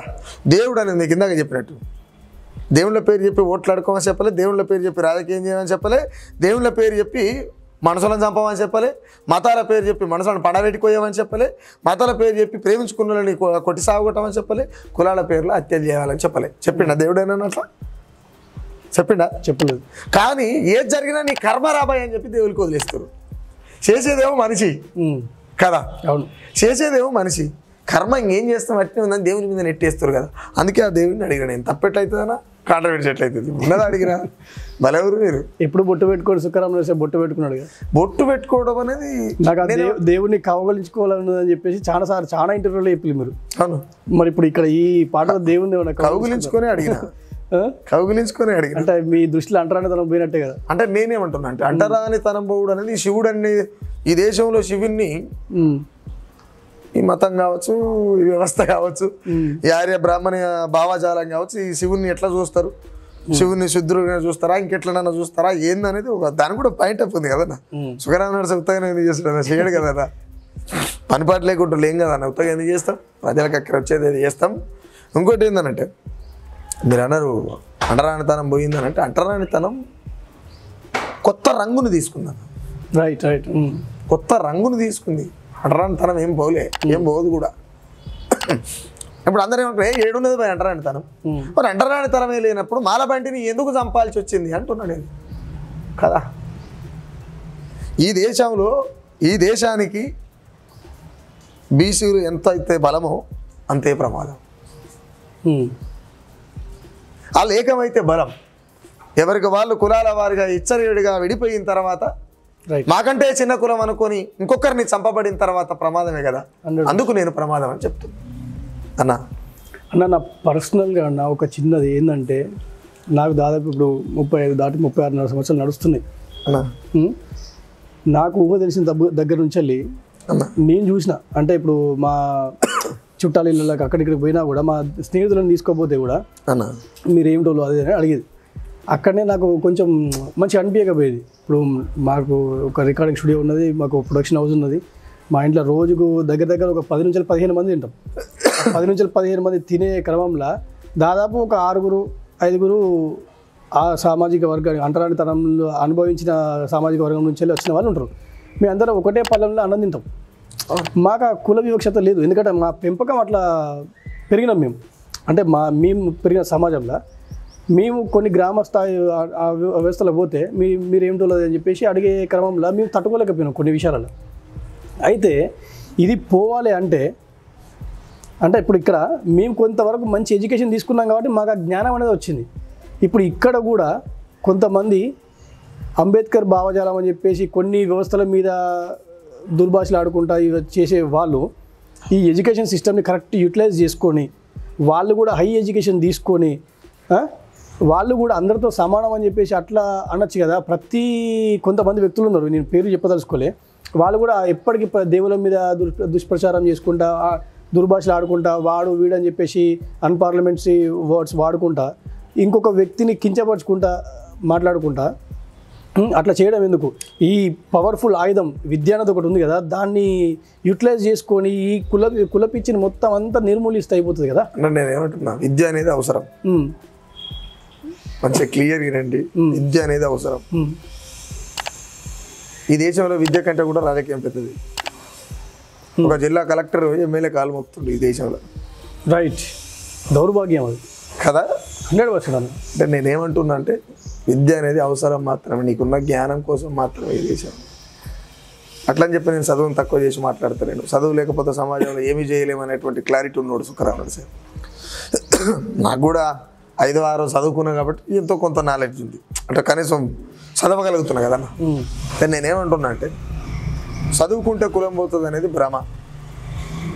చదువు అవసరమే, అందరం చదువుకోవాలి. చదువుకుంటే కులం పోతుంది, చదువుకుంటే సమానత్వం వస్తుంది అనేది భ్రమ భ్రమ భ్రమ. కానీ చదువు ఉన్నా లేకపోయినా శాసనాలు చేసే కాడ మీరుంటే మాత్రం ఎంతో కొంత ఇక్కడ మారేటువంటి అవకాశం మాత్రం ఉన్నది పక్క. ఎందుకు మారేటువంటి అవకాశం ఉన్నది? ఒక జిల్లా కలెక్టర్ అంటే ఒక జిల్లాకు బాస్ కదా, ఓ జిల్లా బాస్ వచ్చి ఒక నియోజకవర్గానికి సంబంధించినటువంటి ప్రజలకు పైసలు భిక్షగా చేసి ఓట్ల భిక్షను పొందినటువంటి ఒక రాజకీయ నాయకుడు, ఒక పెట్టుబడిదారు అయినటువంటి రాజకీయ నాయకుడు ఆ కలెక్టర్ వచ్చి ఈయన కాళ్ళు పట్టుకునే పరిస్థితులు ఉంది రాజకీయాలు. చదువులు అంటే ఇది ఇక్కడ ఏది గొప్ప అన్నట్టు? నీకు చదువు ఎంత ముఖ్యమో రాజకీయం అంతే ముఖ్యం. అవును, ప్రతి మనిషిలో రాజకీయ పరమైనటువంటి చైతన్యం నింపాలి. ఉద్యమకారులు అనుకునేటోళ్ళు ఎవరైనా సరే, అది జాతి నేతలు కావచ్చు, ఏ నేతలైనా కావచ్చు, ఎవడైనా కావచ్చు, గ్రామ నేతలైనా పర్లేదు, ఎవరైనా, ఎవ్రీథింగ్ అన్న. అడిగి మీరు చెప్పిన దాంట్లో ఒక చిన్న, ఇప్పుడు విద్యార్థి సంఘాలలో కూడా ఎన్నికలు జరుగుతుంటాయి. అవును, అక్కడ కూడా రాజకీయ పరమైనటువంటి చర్చ జరగాలి. విద్య పైన ఏ పరమైనటువంటి చర్చ జరుగుతుందో రాజకీయాల మీద కూడా అదే చర్చ జరగాలి. ఆ రాజకీయాలలో మనం ఉండాలి. ఆ రాజకీయ పరమైనటువంటి చర్చ జరిగినప్పుడు, రాజకీయ పరమైనటువంటి చైతన్యం మనకు వచ్చినప్పుడు ఇక్కడ ఉన్నటువంటి 80-85% ఉన్నటువంటి ఎస్సీ ఎస్టీ బీసీ మైనార్టీలు బతికేటువంటి అవకాశం దొరుకుతుంది. లేకపోతే అదే అటు ఇటుగా సరిపోయినటువంటి కులాలు ఏవైతున్నాయో వాటి చేతుల్లో ఉంటుంది. లేకపోతే అన్న శాసనాలు చేసే దగ్గర మనం ఉండాలని చెప్పేసి మీరు అంటున్నారు. ఆ వ్యక్తి చదువుకున్న వ్యక్తి అయితే ఒక మహాశక్తిలాగా మారి ఈ సమాజం మొత్తాన్ని మార్చేంత దమ్ము ఉన్న వ్యక్తిలాగా మారుతాడని నేను అదే చెప్తున్నాను. చదువు అవసరమే, నీకు చదువుని వద్దంటలేను నేను, చదువు అవసరమే. నేను అందుకే ఏమన్నా విద్యారంగాలలో కూడా ఎన్నికలు జరుగుతాయి. నువ్వు విద్యారంగం అయినప్పటికీ రాజకీయపరమైనటువంటి చర్చ జరగాలి అంటున్నా. నువ్వు విద్యారంగంలో ఉన్నటువంటి ఒక వ్యక్తి సింహాసనం మీద కూర్చున్నప్పుడు, అది బహుజన బిడ్డ, ఒక బీసీ బిడ్డ అయినప్పుడు ఈ కింది స్థాయి వాళ్లకు ఎంతో కొంత 100% కాకపోయినా 100లో ఒక 30% అన్నా మేలు జరిగేటువంటి అవకాశం ఉంటుంది కదా. చిన్న క్యూరియాసిటీ అన్న, ఇన్ని మాట్లాడుతున్నావు కదా, ఇంత నాలెడ్జ్ ఉన్నది మీ దగ్గర, ఇంత ఉన్నది. ఇప్పుడు మేము జనం మెచ్చినోడే నాయకుడు అవుతాడు. నువ్వు ఆల్రెడీ మా అందరికీ సుపరిచితుడివి, ఒక జ్ఞానవంతుడివి, ప్రశ్నించే తత్వంలోనికి ఎవడు భయపడవు, వెనుకడు వేయకుండా ముందు నడిచే వ్యక్తి. నిన్ను మేము తీసుకుపోయి ఒకవేళ చట్టసభలలో కూర్చోబెడితే సుఖరాం నరసయ్య అందరు దొంగలానే ఓ దొంగలా మారిపోతాడా?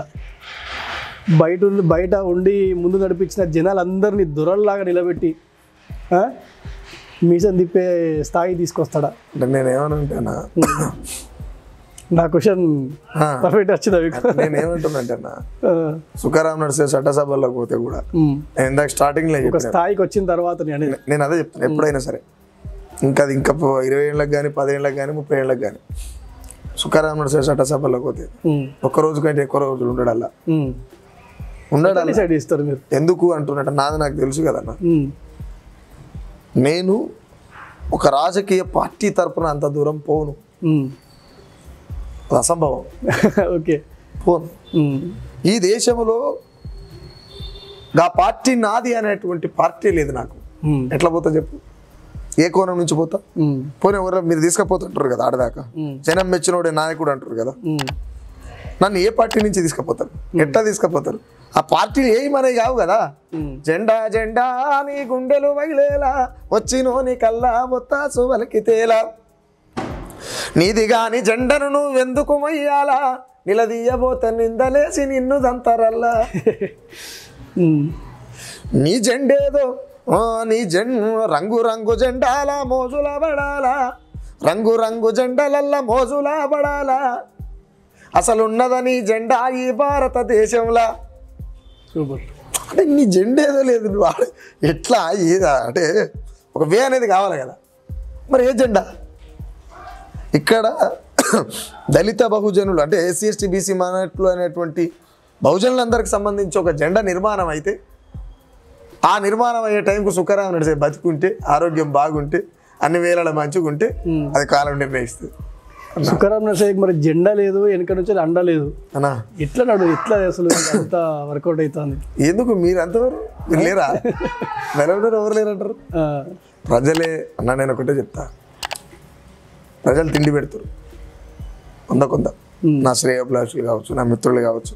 ఇప్పుడు ఇక్కడికి వచ్చిన నేను ఇక్కడ 2 రోజులు ఉంటే నన్ను బయటికి వెళ్ళకుండా చేస్తావు. నేనేమిచ్చినా నీకు? ఏమి లేవు కదా. నాకు పని చేసి పెట్టంటే చేసి పెడుతున్నావు. ఏమిచ్చినా నేను ఏ పరమైనటువంటి జీవితాన్ని చూస్తున్నానో మీరు చూస్తున్నారు కాబట్టి నన్ను రిసీవ్ చేసుకోగలుగుతారు, లేకపోతే చేసుకోలేరు కదా. దాంట్లో భాగంగా ఏదైతున్నదో మనం సమాజం మనకు కొన్ని చెప్తుంటుంది, చేస్తుంటాం, అంతే కదన్నా. ఆ క్లారిటీ అనేది సుఖరాం నరసయ్యకి ఉంది బాగా. మీరు ఎవరైనా సరే ప్రశ్నిస్తూనే ఉంటారు ఎక్కడ తప్పు జరిగినా కూడా. ఇప్పుడు మందకృష్ణ అన్నకు కూడా మీరు ఒక కౌంటర్ వేసిలు, గద్దరన్న కౌంటర్ వేసిలు, రేవంత్ రెడ్డి కౌంటర్ వేసిలు, షర్మిల కౌంటర్ వేసిలు. మీ కన్ను దృష్టిలో పడకుండా మంచి నికాసగా ఉన్న వ్యక్తులు ఒక 2-3 పేర్లు చెప్పండి. మీకు నచ్చిన పొలిటీషియన్ ఎవరైనా ఉన్నారు అంటే? నాకు నచ్చిన పొలిటీషియన్ అంటే బొమ్మగాని ధర్మవృక్షం లేడు, చనిపోయాడు. దరిదాపుగా నాకు నచ్చిన వాళ్ళు చనిపోయారు. అంటే కాలం వాళ్ళు ఎప్పుడో పుట్టిన వాళ్ళు పెద్ద మనుషులు కదా. నేను బొమ్మగాని ధర్మవృక్షాన్ని బాగా ఇష్టపడతాను. ఓకే. రెండోటి ఏంటంటే నిజమైనటువంటి కులము మతము భేదము ప్రజలంతా సమానము అనే అటువంటి కమ్యూనిజాన్ని ఇష్టపడతాను. రైట్. ఇంకొక చిన్న స్పాట్ ఒకటే వర్డ్ ఆన్సర్ చేయండి నాకు. నేను పార్టీ పేరు చెప్తా, ఆ పార్టీని ఒకటే పదంతో వర్ణించండి. టిఆర్ఎస్ ఆధిపత్యం, బీజేపీ మతం పేరుతోని మనుషులను ఏమైనా చేయగలిగేటువంటి మతతత్వ పార్టీ. బీఎస్పీ ఏదేమైనటువంటి బహుజనులందరినీ ఏకం చేయాలనుకొని చెప్పి ఇది మాదిగోళ్ళ పార్టీ అని పేరు ముద్ర వేసుకుంటున్నటువంటి పార్టీ. కాంగ్రెస్ పార్టీ ఆదిమ నుంచి అంతా మేమే చేసినామని చెప్పి డొల్ల మాటలు చెప్పి బూటక ఎన్కౌంటర్లు చేసి నెత్తురు వారించినటువంటి రాజరిక పోకడ కలిగినటువంటి రాజ్యహింసలో ముందు వరుసలో ఉన్నటువంటి పార్టీ. ఒక్క వర్డ్ చెప్పమంట. Okay right. ఎంఐఎం వాళ్ళకు బౌండరీ గీసుకొని ఒక పక్కే ఉండి హిందువులకు భయపడుతూ జీవిస్తున్నటువంటి వాళ్ళు. అసలు మీకు నచ్చిన పార్టీ ఏది ఉన్నది? నాకు నచ్చిన పార్టీ నాకు నచ్చినట్టు బతకడమే. అదే పార్టీయా? రాజకీయ పార్టీలలో మీకు నచ్చిన కొద్దో గొప్ప మీరు మీ ప్రశ్నలకు ఎక్కువ శాతం గురి కాని పార్టీ ఏది ఉన్నది? Communist party. చాలామంది కమ్యూనిస్టులు ఎన్కౌంటర్ చేస్తున్నారు కదా, దాని మీద మీ అభిప్రాయం ఏముంటుంది? భూమిని చెరబట్టాలనే ప్లాన్తో ఉన్నది కేంద్ర ప్రభుత్వం. బీజేపీ మోడీ అమిత్ షాకి సంబంధించి ఈ భూమిని చెరబట్టాలనేటువంటి సందర్భంలో ఉన్నారు కాబట్టి అలాంటి ఎన్కౌంటర్ జరుగుతాయి. ఇలా ఆకలితో చచ్చిపోతున్నటువంటి భారతదేశంలో కోట్ల రూపాయలు ఖర్చు పెట్టి ఎక్కడనో అడవిలో ఉన్నటువంటి నక్సలైట్లను పట్టుకొని ఈ నేల మీద నెత్తురుతోని నేల దాహం తీర్చవలసినటువంటి అవసరం లేదు కదన్న. 1% సంపద మాత్రమే ప్రజలలో ఉన్నది, 3% సంపద అంతా భూమిలోనే ఉన్నది. ఆ సంపదని వెలికి తీసి ఈ రాజ్యాన్ని తుదిముట్టించేదాకా మేమే పాలించాలనేటువంటి ఒక అక్కసుతో ఉన్నటువంటి బీజేపీ పార్టీ అమిత్ షా ఆడుతున్నటువంటి ఆట. అంటే మనం అడవిలో కొందరు నక్సలైట్ అంటారు, కొందరు మావోయిస్ట్ అంటారు, రకరకాల పేర్లు ఉంటాయి. వారి జీవితం మీద మీరు చేసినటువంటి ఒక చిన్న పాట, వారి జీవితం మీద వారి జీవితాన్ని గురించి మీరు మీ నోట ఒక మాట చెప్పండి. వారి లైఫ్ స్టైల్ ఏంటిది, వాళ్ళ లైఫ్ ఏంటిది అనేది. అలా నేను ఒక మాట చెప్తా. నిజమైన కమ్యూనిస్ట్ అంటే ఒక నక్సలైట్ అనే కాదు, నిజమైన నక్సలైట్ ఏడా ఉన్నా, నిజమైన కమ్యూనిస్ట్ ఏడా ఉన్నా కమ్యూనిస్టే. ఎర్ర జెండా పట్టుకుంటేనో ఎర్రంగి వేసుకుంటేనో కాదు కదా, అవునా కదా? ఆ జనాలలో ఉన్న అడవిలో ఉన్న కమ్యూనిస్టే. బట్ నేనేమంటే కమ్యూనిజం అనేది ఈ వ్యవస్థలో అనేకమైనటువంటి అంశాలపైన మనసు కలత చెంది ఒక మనిషి కమ్యూనిస్ట్గా మారుతాడు. ఒక కమ్యూనిస్ట్ కావాలంటే జీవితకాలం సరిపోదు అని చెప్తలేదు. కమ్యూనిస్టు కావడం అంటే ఒక జీవితకాలం సరిపోదు, జీవితం ఎన్ని మలుపులు తిరుగుతుందో తెలియదు కదా. కాబట్టి జీవితకాలం సరిపోదు. కమ్యూనిజం అనేది చాలా గొప్పది, అజరామరమైనది. ఎందుకు అని అంటున్నా అంటే ప్రజలంతా సమానం, సమసమాజం కోరుకునేటువంటి సందర్భంలో బతకమంటది. కానీ ఇప్పుడున్నటువంటి భారతదేశంలో ఉన్నటువంటి కొన్ని కమ్యూనిస్ట్ పార్టీలు కులమే లేదని పలికే కమ్యూనిస్టులకు ఎలమకమ్మారెడ్డి తోకలెందుకు అన్న పాట రాష్ట్రం. కులమే లేదనేటువంటి కొన్ని కమ్యూనిస్ట్, అన్ని కమ్యూనిస్ట్ పార్టీలు కాదు, కొన్ని కమ్యూనిస్ట్ పార్టీలకు నువ్వు తోక పెట్టుకున్నావు అంటే నన్ను ఇంకోటి, నన్ను చారి అన్నట్టే కదా, నన్ను గౌడు అన్నట్టే కదా, నువ్వు ఏమంటారు యాదవ్ అన్నట్టే కదా. కాబట్టి అవన్నీ ఎందుకు, కమ్యూనిస్టు అంటేనే కులం లేదు కదా. కాబట్టి నిజమైన కమ్యూనిజాన్ని నేను బాగా ఇష్టపడతాను. ఒక చిన్న పాయింట్గా ఒక క్వశ్చన్ అడుగుతాను మళ్ళీ. చెప్పండి, ఎట్లా అంటే ఇన్ని ప్రశ్నలు ప్రశ్నించే సుఖరాం నరసయ్య కమ్యూనిజం మీద ఎందుకు ఒక్క ప్రశ్న కూడా ఇంతవరకు సంధించలే? చాలా పాటలు చేసిన. ఇప్పుడు మేము చెప్పిన కదా, కులమే లేదని పలికి కమ్యూనిస్టులకు ఎలమకమ్మారెడ్డి తోకలేందుకు అని అడిగిన. అది వ్యక్తుల గురించి మాట్లాడేళ్ళు, ఇది ఇక్కడ నేను శక్తి గురించి, వ్యవస్థ గురించి అడుగుతాను. వ్యవస్థలో ఈ దేశంలో కమ్యూనిజం కూడా కబ్జా చేయబడ్డది బ్రదర్. కమ్యూనిజం కూడా కబ్జాకు గురైంది. కమ్యూనిజంలోకి కులం జరిగింది, కమ్యూనిజంలోకి పెట్టుబడిదారు వ్యవస్థ జరిగింది. ఇలా కొంతమందిని చూసుకుంటే కమ్యూనిస్టుల కాంట్రాక్ట్ పద్ధతి పెట్టుబడిదారు వ్యవస్థకి ఏదైతే వ్యతిరేకంగా పనిచేసేటువంటి శ్రమ సమానమై ఉండాలని చెప్పి మాట్లాడేటువంటి కమ్యూనిజం, ఆ కమ్యూనిజం ముసుగు కప్పుకున్నటువంటి కొంతమంది ముసుగు కమ్యూనిస్టులు కాంట్రాక్టర్లుగా ఉన్నారు కదా. ఇంతకంటే ఎక్కువ అడుగుడు తప్పట్లేదు, ఇంతకంటే ఎక్కువ ఏం అడగా, ఇంతకంటే కాంట్రవర్సీ ఏముంటుందన్నా. కాంట్రవర్సీ అనేది కాదు, ఉన్నది అడగాలి కాబట్టి అడిగిన అన్నా. జనరల్గా మన పోలీస్ వ్యవస్థ మీద మీ అభిప్రాయం ఏంటి? పోలీస్ వ్యవస్థ రాజ్య పరిపాలకులకు ఏమంటారు, ఆ భాష వాడొచ్చో వాడరు, ఇప్పుడు గత్తి అంట. ప్రజల కోసం ఎక్కడేం పనిచేసిన దాఖలాలు ఏం కనిపించాయి కదా. ఎందుకంటే ఒక పోలీస్ అయిన ఉన్న చేతులున్న లాంటి సాధారణమైన నాగరాజు మీద వేస్తానికి ఒక్క క్షణం కూడా ఆలోచించాను. ఒక నాయకుని కొడుకుని గల్లబట్టుకుని పోయి చూస్తా, కుట్టుడు కాదు గల్లబట్టుకొని అరే అని పిలవని చూస్తా. అంత బానిసత్వంలో ఉన్నారంటే పేరుకి పాపం, ఎందుకంటే వాడు నాయకుడు వచ్చి కొట్టమంటే కొడతాడు, తిట్టమంటే తిడతాడు కాబట్టి. రక్షక భటుల జీవితమంతా, రక్షక భటుల జీవితమంతా, రాజకీయ నేతలే చెరబట్టిరంతా. నేను ఈ పాట తొందరగా చేస్తా. ఇలా జీవితం అంతా రాజకీయ నేతలు చెరబట్టడమే, ఇంకోటి ఏం లేదు. రక్షక భటుల్ని చెరుస్తున్నటువంటిది ఏదైనా ఉంది వ్యవస్థ అంటే రాజకీయమే. సింపుల్. కొంతమంది పోలీసు వాళ్ళు కూడా రాజకీయ నేతలను కూడా పక్కగా జరిపేసి వాళ్ళ విధులు సూపర్ చేస్తారు. వాళ్ళకి ఖచ్చితంగా సల్యూట్ కొట్టాలి, వాళ్ళకి ఖచ్చితంగా సల్యూట్ కొట్టాలి. కూడా కానీ ఫోన్ కొట్టి నేను పలానా ఎమ్మెల్యేని మాట్లాడుతున్నా, నా మనిషి వచ్చిండు, నువ్వు వదిలేసేది అంటే నువ్వు ఎమ్మెల్యే అయితే నేనైతే అని చెప్పేసి ముఖం ముంగట వాడు ఏం తప్పు చేసిండో అది తప్పు ఉంటా. మీరు చెప్పినట్టు కూడా ఉంటారు, వాళ్ళకి ఖచ్చితంగా సలాం కొట్టాలి. కానీ 0% ఉంటారు అక్కడక్కడ ఉన్నారా, ఇంకా బతుకుర్రా ఇసొంటోళ్ళు అనే స్థితిలో ఉంటారు. ఆర్మీ మీద మీ అభిప్రాయం ఏముంటుంది? దేశం కోసం బార్డర్లో నిలబడి, ఇక్కడ ఉన్నటువంటి పోలీసు వాళ్ళు జీతం తీసుకొని జనాలలో ఉన్నారు, వాళ్ళు జీతం తీసుకొని బార్డర్లో ఉన్నారు. జీతమే మరి జీతం తీసుకోలేదా? ఫ్రీగా ఎందుకు చేస్తారన్నా? భలే ఉన్నావు. ప్రతి మనిషికి కుటుంబం ఉంటుంది. ఇప్పుడు నా కుటుంబం గడపాలనే కదా నేను యూట్యూబ్ పెట్టుకున్నది, 20 అడగలేకనే కదా యూట్యూబ్ పెట్టుకున్నది. మళ్ళీ ఇంకేందన్నా పోలీసు వాళ్ళు ఈడ జీతం తీసుకున్నారు, పోలీసు వాళ్ళు తక్కువ ఏమన్నా అవునా కదా? ప్రస్తుత తెలంగాణ సమాజంలో ఒక టీచర్ పై మీ అభిప్రాయం చెప్పండి. టీచర్ అంటే ఏ టీచర్? ప్రస్తుతం విద్యా సంస్థలు ఉన్న ఉపాధ్యాయులు ఉన్నారు కదా, అంటే నేనేమంటున్నా, వారి ప్రభుత్వ రంగాలలో ఉన్న ప్రైవేట్ రంగాలలో ఉన్న ఇద్దరి గురించి చెప్పండి అన్న. ఇద్దరి గురించి చెప్పండి అన్న. నేనేమంటా, ప్రభుత్వం ద్వారా జీతం తీసుకుని ప్రజల చెమటని జీతంగా తీసుకుంటున్నటువంటి ప్రభుత్వ టీచర్లకు చెప్తున్న మాట, మీరు ప్రభుత్వం నుంచి పట్టా ఉంది, ప్రభుత్వ టీచర్లుగా విద్యను బోధించుకుంటూ ప్రభుత్వ ఉద్యోగం రాక ప్రభుత్వ ఉద్యోగాల పరీక్షలలో ఫెయిల్ అయినటువంటి కార్పొరేటివ్ స్కూళ్ళల్లో మీ పిల్లలు చదివిస్తారు, మా పిల్లలు అలా పంపించమని చెప్తారు. కానీ ప్రభుత్వం నుంచి ప్రజల చెమటను మీరు తినుకుంటా ప్రభుత్వ పాఠశాలను మాత్రం ఖాళీగా ఉంచుతారు. ఇది మానుకోవాలి. ఫస్ట్ మీరు పాస్ అయినందుకే గవర్నమెంట్ స్కూల్లో ఉన్నారు, వాళ్ళు పేరు అయినందుకే కార్పొరేట్ స్కూల్లో ఉన్నారు. ఎగ్జామ్ పెట్టి లేకపోతే వాళ్ళకు పలానా చట్టం ఉందని చెప్పి తీసుకొని ఎక్కడైతే స్కూళ్ళు లేవు కదా. ఫెయిల్ అయిన వాళ్ళు మాత్రమే కార్పొరేట్ స్కూళ్ళల్లో టీచర్లు. Simple logic. ఫెయిల్ అయిన వాళ్ళు మాత్రమే కార్పొరేట్ స్కూళ్ళల్లో టీచర్స్. పాస్ అయ్యి ప్రభుత్వం నుంచి పట్టా పొందినటువంటి వాళ్ళు మాత్రమే ప్రభుత్వ ఉద్యోగులు. ప్రభుత్వ ఉద్యోగులుగా ఉన్నటువంటి టీచర్ల పిల్లలు ఫెయిల్ అయిన టీచర్ల కాడ చదువులు చెప్పించుకుంటారు పైసలు ఇచ్చి మరి. అవునా?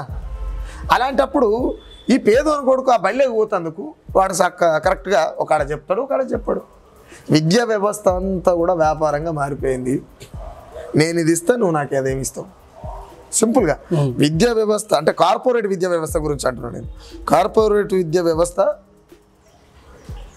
దిల్సు నగర్ సాయిబాబా టెంపుల్ పక్క పండి తిరిగే అమలక్క లెక్క అయిపోయింది అన్నా.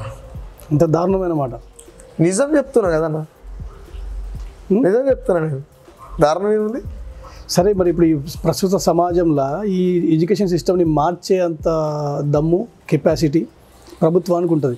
ఎందుకు మారుస్తలేదు? ప్రభుత్వాలు మారాలన్నా ప్రభుత్వాన్ని మార్చాలన్నా ప్రజలే కావాలి. ఈ ప్రజలకు జ్ఞానం లేదంటారా మీరు? ముఖ్యంగా ఇన్ని ఎలక్షన్స్ వస్తున్నాయి, ఇంతమంది ప్రజలకు జ్ఞానం లేదనేటువంటి మాట తప్పు. ప్రజలకు అవసరాలు ఉన్నాయి. ప్రజలకు అవసరాలు ఉన్నాయి కాబట్టి అవసరాల ముందు జ్ఞానం పనిచేయదు అన్న. వాళ్ళకున్న అవసరాలు కావాలని ఈ ప్రభుత్వాలు కల్పిస్తాయి. అలాంటప్పుడు నేనేమంటే ఈ దేశంలో యువత మారాలి. చదువుకున్న వాళ్ళు ఇలాంటి వాళ్ళు ఈ యువత మారి రాజకీయాలలోకి వచ్చినప్పుడే, అసెంబ్లీ పార్లమెంట్లకు పోయినప్పుడే ఈ దేశం మారేటువంటి అవకాశం వస్తుంది భయ్యా. ఇందాక మనం అనుకున్నాం చదువుకున్న కాడ శాసనం చేసే పెన్ను ఉంటే వెపన్లాగా పనిచేస్తాడు కదా అని అనుకున్నాం. బట్ నేనేమంటానంటే చదువుకున్నటువంటి యువత ఏదైతుందో అది రాజకీయాలలో రావాలి. నేనేమంటాను డిగ్రీలు పీజీలు చేసి ఉద్యోగం అడగడం ఏంది? ఆ ఉద్యోగం ఇచ్చే ప్లేస్కు మనం పోవాలని ఎందుకు అనుకుంటలేం? మీరు ఒక పాట కూడా వేసి కదా, ఉద్యోగం ఇచ్చే ప్లేస్కు మనం ఎందుకు పోవద్దు అంటున్నా నేను. అవును, అట్లా పోవాలి. ఇలా రాజకీయం వారసత్వం అయింది, రాజకీయం అన్నీ అయినాయి అన్న. అంటే ఇక మనం జెండాల గురించి మనం మాట్లాడుకున్నాం అన్న. కొన్ని పార్టీలల్లో అసలు వాళ్ళ జీవితం ఎటుపోతుందో ఏందో తెలియదు, వాళ్ళ ముందు చూపే ఏందో కూడా తెలియదు. గుడ్డిగా కొన్ని పార్టీల జెండాలను మోస్తూ ఆ రాజకీయ పార్టీలను పట్టుకొని తిరుగుకుంటా కొంతమంది నాయకులు వెంటనే ఉంటాంటారు. కొంతమంది వాళ్ళ గురించి మీరు ఏం మాట్లాడగలుగుతారు? ఏముంటారో నేను అదే చెప్పినా కదా. వాని అర్థం కాని ఒక భ్రమలో ఉంటాడు. జీవితాన్ని మర్చిపోయిందంటే వాడు ఏదో భ్రమలు ఉన్నట్టే కదన్నా. Simple logic. ఆ భ్రమలు వీడి వాళ్ళకి కొంచెం జ్ఞానం రావాలంటే ఎట్లాంటి? నేను అదే చెప్తున్నది. నీ జెండా అనేది లేదు రాయిడా, నువ్వు ఓన్ జెండకాను నువ్వురా చేతకానోడా అని చెప్తున్నా నేను. నీ జెండా అనేది లేదురా వీడా.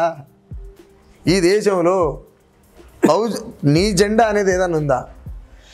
ఏ పార్టీకైనా ఒక ఓనర్ ఉండు లేడా? ఉన్నాడు. ప్రతి పార్టీకి ఓనర్ ఉన్నాడు. కాంగ్రెస్ పార్టీకి ఓనర్ ఉన్నాడు, బీజేపీ పార్టీకి ఓనర్ ఉన్నాడు, బీఆర్ఎస్ పార్టీకి ఓనర్ ఉన్నాడు. ఏంది ఆ తర్వాత ఏంది ఇంకేం పార్టీలు ఉన్నాయి? ఎంఐఎం పార్టీకి ఓనర్ ఉన్నాడు, బీఎస్పీ పార్టీ బహుజనుల పార్టీ రాని ఆయన అంటేనేమో ఇది మాదిగోళ్ళ పార్టీ అని దాని వల్ల పక్కకు పెట్టిస్తారు. సమాజంలో ఇటువంటి రాజకీయాలు జరుగుతుంటాయి. ఆర్ఎస్పీ బీఎస్పీని వదిలేసి టీఆర్ఎస్కి పోయింది కదా, దాని మీద మీ అభిప్రాయం ఏముంటుంది? ఆయన స్వార్థ రాజకీయాల కోసం పోయి ఉంటాడు. ఏదేమైనప్పటికీ ఆయన బీఎస్పీలోకి వచ్చిన తర్వాత బహుజనవాదాన్ని 20% ఉన్నటువంటి బహుజనవాదాన్ని 60%కి తీసుకొచ్చిండు. బీఆర్ఎస్లకు 60% తీసుకొచ్చినటువంటి బీఎస్పీ పార్టీని 20% కాదు ఈ సంగతి కూడా లేకుండా చేసిపోయాడు. అదా పాతాలను దుఃఖేసిండ. అంతే కదన్నా. చాలామంది నమ్ముకున్న వ్యక్తులను వదిలేసి మోసం చేసిపోయినట్టే కదా. బహుజనులు చాలా ప్రేమపూరితమైనటువంటి వ్యక్తులన్నా, బహుజనులు చాలా అమాయకులన్నా. కానీ బహుజనులు నిజంగా కళ్ళు తెరిచిర్రు అనుకో. నేను పర్సనల్గా ఫీల్ అయింది ఏంటంటే అరే ఈ కేసీఆర్ వాడు వీడు అట్లా ఇట్లా అని చెప్పేసి వీడు నానా మాటలు స్టేజ్లు ఎక్కి ఇంతమంది జనాలు అంత ఖర్చు పెట్టి పెద్ద పెద్ద ఆర్భాటాలు చేసి పెద్ద పెద్ద సభలు పెట్టి ఇంత పెద్ద మహాశక్తిని ఒక్క వ్యక్తిని తిట్టడానికే వాడుకొని నేను అదే వ్యక్తి కిందికి పోయాడు. అయితే ఈ సేమ్ ఈయన ఒక్క పాయింట్ ఆఫ్ చేస్తలే నేను. చాలా మంది ఇప్పుడు ఏ పబ్లిక్ మీటింగ్ పెట్టినా కూడా ఆ పబ్లిక్ మీటింగ్లో అంటే ఇది నా పర్సనల్గా నేను చాలా సఫర్ అవుతున్నా దీని మీద. అప్పుడప్పుడు పడుకున్నప్పుడు నిద్ర కూడా రాదు ఇది ఆలోచిస్తే. ఎట్లా అంటే చాలా మందిని జమ చేసి వాళ్ళ ఫ్యామిలీని అంతా వదిలేసి వాళ్ళ జీవితం మొత్తం అదే అనుకుని వాళ్ళు వస్తారు, ఏం మార్పు వస్తుందో అని చెప్పేసి. వాళ్ళ ముందు ఆ స్టేజ్ మీద ఇంకొక వ్యక్తిని తిడతాంటారు తప్పించి ఇంతమంది జనాల భవిష్యత్తు కోసం ఒక్క మాట కూడా మాట్లాడరు. ఇట్లాంటి రాజకీయాలు చేయడం అవసరమా? ఇట్లాంటి రాజకీయాలు జరుగుతున్నాయని చెప్పి తెలిసి కూడా ఈ జనాలు అట్లాంటి మీటింగ్లకు ఎందుకు పోతున్నారు? ఇంకా నాకు అసలు అర్థం కాని విషయం అది. నేను అదే చెప్తున్నాను ఇందాక, ప్రజలకు అవసరం ఉన్నది. అవి చిన్న అవసరాలు కదా అన్న. వాళ్ళు బాగుపడితే ఆ అవసరాలు అసలు ఎక్కడనో కొట్టుకోపోతాయి. ఇప్పుడు వెనకడికి మన తెలంగాణలో సామాన్య అరే ఇసమెత్తు చూపించిండు కొండంత దుబ్బిపోయిన రా. నేను అదే ప్రజలకు అవసరాలు కల్పించేది కూడా పాలకులే. ఎంత చెప్పినా కానీ దళిత బహుజనులో రాజన్న ఎండ్రికిచ్చాలోలే ఎక్కి జారేరో ఏమి చేతు. ఇప్పుడు మీరన్నట్టు ఇంత ఇచ్చి అంత చేసిన అంటారు కదా. అప్పటి పూటకే ఆరాట పడుతూ దళిత బహుజనుడు వెనకొచ్చే ముప్పును ఎవడెరగాడాజే ఎట్లా చేతు. ఆర్ఎస్ ప్రవీణ్ కుమార్ వచ్చి నల్గొండ నా ఎన్జీ కాలేజ్ గ్రౌండ్లో సభ పెట్టిన రోజే నేను చెప్పిన మా వాళ్ళకు, ఆర్ఎస్ ప్రవీణ్ కుమార్ ఎక్కువ కాలం బీఎస్పీ పార్టీలో ఉండడానికి. మా వాళ్ళనే రానర్సకి ఎవరికైనా ఆయనది సీరియస్ బ్రదర్. ఏడదాకినందుకు మా మైకల్ సీన్ అన్న, ఇంకా తర్వాత చాలా మంది ఉంటారు, మా అన్నలు మా తమ్ముళ్ళు ఉంటారు. నేను వాళ్ళతో డిస్కస్ చూసినా ఇక్కడ బ్యాచ్ వేసుకుని పోతున్నా. వీళ్ళతో చెప్పిన అన్న ఎక్కువ శాతం ఉండడు, అన్న వేరే పని మీద వచ్చిండు, ఆ పని అయిపోగానే వెళ్ళిపోతాడు అని చెప్పిన. ఎందుకు చెప్పినా అంటే బీఎస్పీ పార్టీ అనేది దేశంలో బీజేపీ చేతిలో ఉంది. మాయావతిని కాదన్న నువ్వేం చేస్తావు తెలంగాణలో? కీరోలు ఎవరి దగ్గర ఉన్నది? మాయావతిని కాదని ఆర్ఎస్పీ ఏమైనా చేస్తాడా? బీఎస్పీలా ఏం చేయడు కదా. మనకు ఎంతో కొంత సమాజం పైన నీలాంటి వాళ్ళు నాలాంటి వాళ్ళు అప్పుడప్పుడు ముచ్చట పెడుతుంటే తెలుసుకుంటుంటే కాబట్టి చెప్పిన. మా వాళ్ళు మళ్ళీ తర్వాత ఉండి ఏమైంది ఆర్ఎస్పీ చేదైందా బీఎస్పీ అని చెప్పి మాట్లాడిన తర్వాత అయ్యో ఇట్లా అనుకోలేమేమని మాట్లాడి. అవుట్ ఆఫ్ ద పాలిటిక్స్ మనం ఒక నార్మల్ మనిషిలాగా ఆలోచిస్తే, మనం కూడా ఒక ఓటర్లాగా ఆలోచిస్తే ఎన్నో మంచి మాటలు చెప్పిండు, మనం ఇట్లా మార్పు తీసుకురా అట్లా మార్పు తీసుకురావాలి. అట్లీస్ట్ ఒకరి కాళ్ళ కిందకి పోకుండా ఆయన ఇండిపెండెంట్గా పోయినా కూడా వచ్చేటోడు, ఎంతో కొంత ఆదర్శంగా నిలబడేటోడు. ఓడిపోయినా కూడా నైతిక విలువలతోనైనా బతుకు, సింపుల్ నైతిక విలువలతోనైనా బతుకు. కాబట్టి ఏమంటే ఏది కావాలన్నా ఒకటే అన్న, రాజకీయపరమైనటువంటి చైతన్యం ఉండాలి మనిషికి. అవును, నీకు నువ్వు మారడం కాదు, రాజకీయపరమైనటువంటి మార్పు ఉండాలి. ఇప్పుడు దళిత ఉద్యమాలు ఏళ్ల సంధి జరుగుతున్నాయి, కానీ రాజకీయపరమైనటువంటి చైతన్యంలోకి రాలేదు ఇంకా. బీసీ ఉద్యమాలు ఏళ్ల నుంచి జరుగుతున్నాయి, రాజకీయపరమైనటువంటి చైతన్యం రాలేదు ఇంకా. స్టిల్ నవ్వు ఎవడు ఆధిపత్యం కోసం వాడు వర్క్ చేస్తుంది. ఏ వాదంలో ఆయన బీసీ వాదంలో కావచ్చు, ఎస్సీ వాదంలో కావచ్చు, మైనార్టీ వాదంలో కావచ్చు, ఎస్టీ వాదంలో కావచ్చు, ఎవరి ఆధిపత్యం నేను ముందలుండాలి అనేటువంటి ఈ ఆశ ఏదైతున్నదో ఆ ఆశనే ఆధిపత్య వర్గమైనటువంటి వర్గాలకు ఆయుధంగా మారేటువంటి సందర్భం. ఇప్పుడు ముందర పోతుందంటే ఎనుకొని ఆడు పట్టుకపోతాడు, ఈడు కాదు. ఆధిపత్య వర్గం అవుతుందో వాడు పట్టుకపోతాడు. వాడేంద్ర నిన్ను పిలిచేది, నువ్వు ఇట్లా నీకేం కావాలరా అయిపోయి ఇద్దరి మధ్యలో ఘర్షణ స్టార్ట్ అయ్యాయి. ఇంక ముందర పోయే దగ్గరది ఆయనే నమ్ముకున్న అందరూ అంతే సింపుల్. రాజకీయాలన్నీ కూడా ఏదైనా రాజకీయపరమైనటువంటి చర్చని జరగాలి. అది జరిగినప్పుడు సమాజం బాగుపడుతుంది అన్న. ఫస్ట్ ఆఫ్ ఆల్ యువత మారాలి క్లియర్ అది. ఎందుకంటే యువత ఇలా ప్రతి ఒక్కరి చేతిలో సోషల్ మీడియా ఉన్నది, ప్రతి ఒక్కరి చేతిలో కెమెరా ఫోన్ ఉన్నది. కాబట్టి నువ్వు చెప్పాలనుకున్న మెసేజ్ ఏందో సమాజానికి చెప్పు. నువ్వు ఒక్క మెసేజ్ పెడితే 100 మంది నీ దోస్తులలో ఒక్కడన్నా మారుతాడు కదా. గంతసో ఇవన్నీ రీల్స్ చూస్తే సరిపోతుంది. 100 మంది నీ దోస్తులలో ఒక్కడన్నా మారుతాడు. ఆ ఒక్కడు ఇంకొక పెరుగుతుంది కదా. అవును, టెక్నాలజీని వాడడంలో కూడా దుర్వినియోగం చేస్తున్నాం మనం. 99% అట్లనే ఉండదు. ఒక 1% ఎవరో కొంత మంచిగా వాడుతున్నారు తప్పించి 0% ఉంటుంది. ఒకవేళ దేవుడు అనేటువంటి ఆయన పిలిపించి సెల్ ఫోన్ ఇస్తే ఆయన కూడా అబద్ధం ఆడాల్సిందే. అసలు టెక్నాలజీ అది. ఇలా కూడా దేవుడు ఉండని చరవాణి ప్రతి మనిషితోని పలికిస్తుంది అబద్ధాలని, ఎట జానడు ఉండని చరవాణి ఏడన ఉన్న మనిషిని ఈడనే చూపిస్తుంది ఇడ పక్కకు ఉన్నట్టుగానే పరవశింపజేస్తుంది అనగా గ్రీను బటను నొక్కేదాకా భలే మొత్తుకుంటది ఆఖరి పెళ్ళం పక్కల ఉన్న పోను లేపమంటది ఎటు జానడు ఉండది చరవాణి ప్రతి మనిషితోని పలికిస్తుంది అబద్ధాలని ఆ